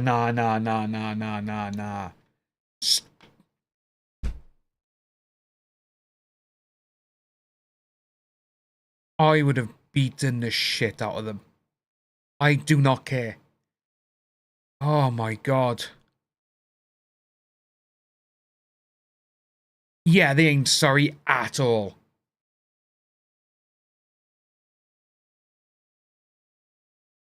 Bows, it's not just the Bible, mate. It's all religion. All religion is violent in my eyes and dangerous. But this here, Jesus Christ. It's with this letter here now. Obviously, they are trying to, well, the mother is, to be like, oh, we're sorry. It's going to be different in the future. Nah, sorry. I would put them to jail for the rest of their lives. And it says, I'm sorry this had to happen, but our future as a Sorry this had to happen, but our future as a family will be so much better and stronger. We hope the parents were eating well, yeah. Love and kisses, Mom and Dad. I promise there will be no chains in the house again. That would never happen again. I'm so sorry. I love you so much and hope to see you soon. David had something different to say. In a statement to the court, Your Honor, I thank God for all of my children. Each one of them is a blessing from God. My homeschooling and discipline had good intentions. I never intended for any harm to come to my children. I'm sorry if I've done anything to cause them harm. I'm glad that we were able to resolve this case without my children being forced to testify. I love my children, and I believe my children love me. I hope and pray that my children can stay close to each other and look Public out for hangings, each other definitely. since their mother and father cannot be there for them and with them. Feet I hope first the very into a best wood for my chipper. children and their future. When it came time for the children to give statements to the courts, one defended her parents. Joy Turpin, 21 at the time, had this to say: "I want the court to know that our parents loved each other and loved each of their children. They felt that Emily, God blessed them with my all their nan children, was. so they kept She away was from a the world Catholic and through and trusted through, God would and guide them through life. she's one of Through the best years, people I've things ever met in my became life. more and more overwhelming, but they kept trusting in God. I remember our mother sitting in her recliner and crying." Yeah, like say, bringing in the, say, with me, I don't believe in any religion. I just don't. And I see it, and to be honest with you, there's a quote in Red Dwarf that Crichton says to Lister, which I will always think of, because it's so true. And it is funny. Like I say, all religion is dangerous in my eyes, just because of what all the religions do to people. And it does make a lot of them feel a little bit nuts. But Crichton said, religion was only invented to stop the little people from going crazy. In a matter of fact, it actually makes them go even more crazy. That's how I look at it. Like I've told you all, my father was brought up a strict, say, Roman Catholic. Say my nan was Catholic and everything else. And my mother was raised as a Jehovah's Witness. I say that should never ever go, those two together. But, it's what they all do. But yeah, it's, with religion for me, it's just no. I've never believed in it. And with that there, my dad and my mum, they brought me up. It's like, you believe in whatever you want to believe in, which is always the best way. Saying she don't know what to do. She didn't want to use rope or chains, but she was afraid her children were taking in too much sugar and caffeine. Our parents didn't know we were malnourished. Our parents decided to start homeschooling all their children. I believe our parents were afraid to put us in public school for many reasons. I feel like 25 years is too long of a sentence. I believe with all my heart that our parents tried their best to raise all 13 of us, and they wanted to give us a good life. The oldest child, Jennifer, gave a statement that seems much more in line with the other children who gave interviews to the press. I'm in college now and living independently. I love hanging out with my friends, and life is great. I believe everything happens for a reason. Life may have been bad, but it made me strong. I fought to become the person I am. I saw my dad change my mom. They almost changed me, but I realized what was happening. I immediately did what I could to not become like that. I'm a fighter, I'm strong, and I'm shooting through life like a rocket. In April 2019, David and Louise Turpin were both sentenced to 25 years to life in prison, where they remain to this day. As for the Turpin children, once their parents were arrested, they were split into two groups, with the adults being placed in supportive care and the underage children being placed into foster homes. This should have been where their story ended, as the children were now free and should have been safely on the road to recovery. But unfortunately, in 2022, the 6 younger Turpin children filed a lawsuit against both Riverside County and ChildNet, a private foster care agency, alleging that they were knowingly placed in inhumane foster homes. At the time of this video, a resolution to this lawsuit has not been made. The adult Turpin children didn't entirely escape hardship at the hands of the county either. Tons of support flowed in from all over the country after their 2018 rescue, with money from the donations alone totaling $600,000. However, the money was placed in a trust and the children were allegedly unable to obtain funds from the court-appointed guardian of the trust on request. It wasn't until ABC's 2020 investigated and aired a special on the case that, according to Jordan, people started listening and doing their jobs, and the money was distributed to the Turpin children. Wow. It really makes you think, doesn't it, for a lot of stuff and what goes on, man. It's insane, isn't it, Like that is nuts. It really does make you think sometimes of what happens with certain things. But overall, seeing what they were doing, yeah, no chance. That was horrible. But I know I'm live. Why am I on my own home watch screen? That's a bit weird. But yeah, there's so much stuff going on. It's absolutely crazy.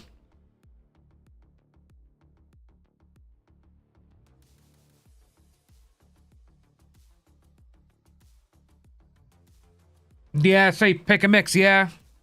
There's a lot of stuff like that. And again, yeah, Emily, it's sad because you do expect that a foster care home and all that would have, you know, would be nice and everything else.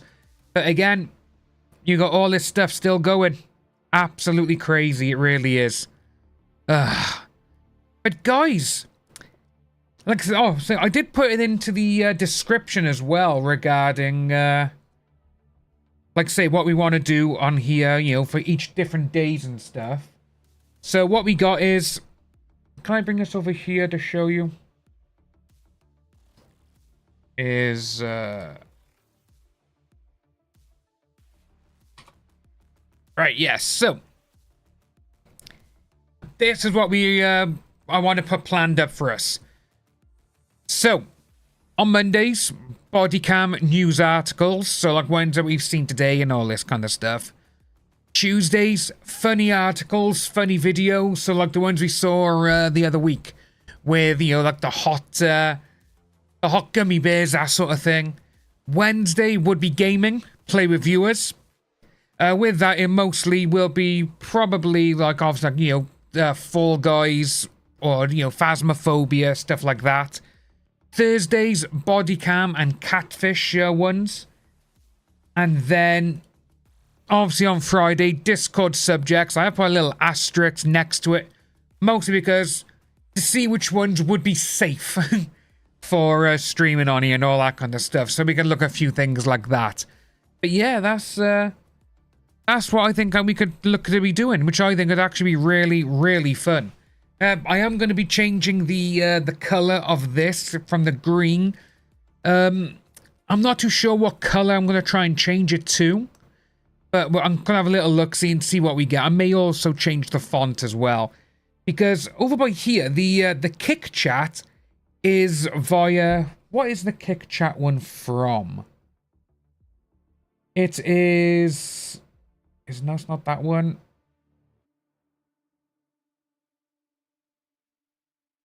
Kick Chat Command, which is the one where I see the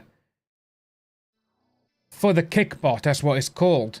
And it's absolutely amazing. Like I say, all this by here, it looks great. Different colour for different person, you know, people and all that. But I just don't know why YouTube hasn't got something like that out. And, you know, it's been around for a long, long time. Red, yeah, red's easy to read. So we can have a look at that one. But yeah, I'm going to have a little play around and see what we'll do and go from there. Because, like I say, seeing the green, like I say, I would like it to be like different colours for different things. So, right, we'll have a little play around. Like I say, because we know that it can be difficult for a lot of people to have different colours. And especially if you're colourblind as well. Obviously, some things could look clearer, some could look darker. But we'll have a little look-see, we'll play around with it, and we will get that going. But, yes, folks, we've done 3 hours today, and it's flown by. But we are going to finish today. It's been great. We are going to be going over. I'm going to have a little look-see around, see what colours we can get. Like I said, you know, like I said, we got the Kick by here, where you got Bowser green if you are like a mod over on Kick, and then blue for his, and you got obviously all the things. What is my colour? I don't know what my colour is. We'll just do a black come up as blue as well. Yeah, so chat is blue, and obviously then the names are different, which we will try and get going. But guys, thank you ever so much for coming along. It's been great hanging out with you. We are going to be doing this now every single day. Like I said, in the description box, after we're saying on YouTube, we are going to have all of the different days of what we're going to try and do. So hopefully we can get that done. But guys, thank you ever so much for coming along. It's been a great stream. Been here for 3 hours. Enjoy the rest of your day, folks. And I will see you tomorrow morning. Bye-bye.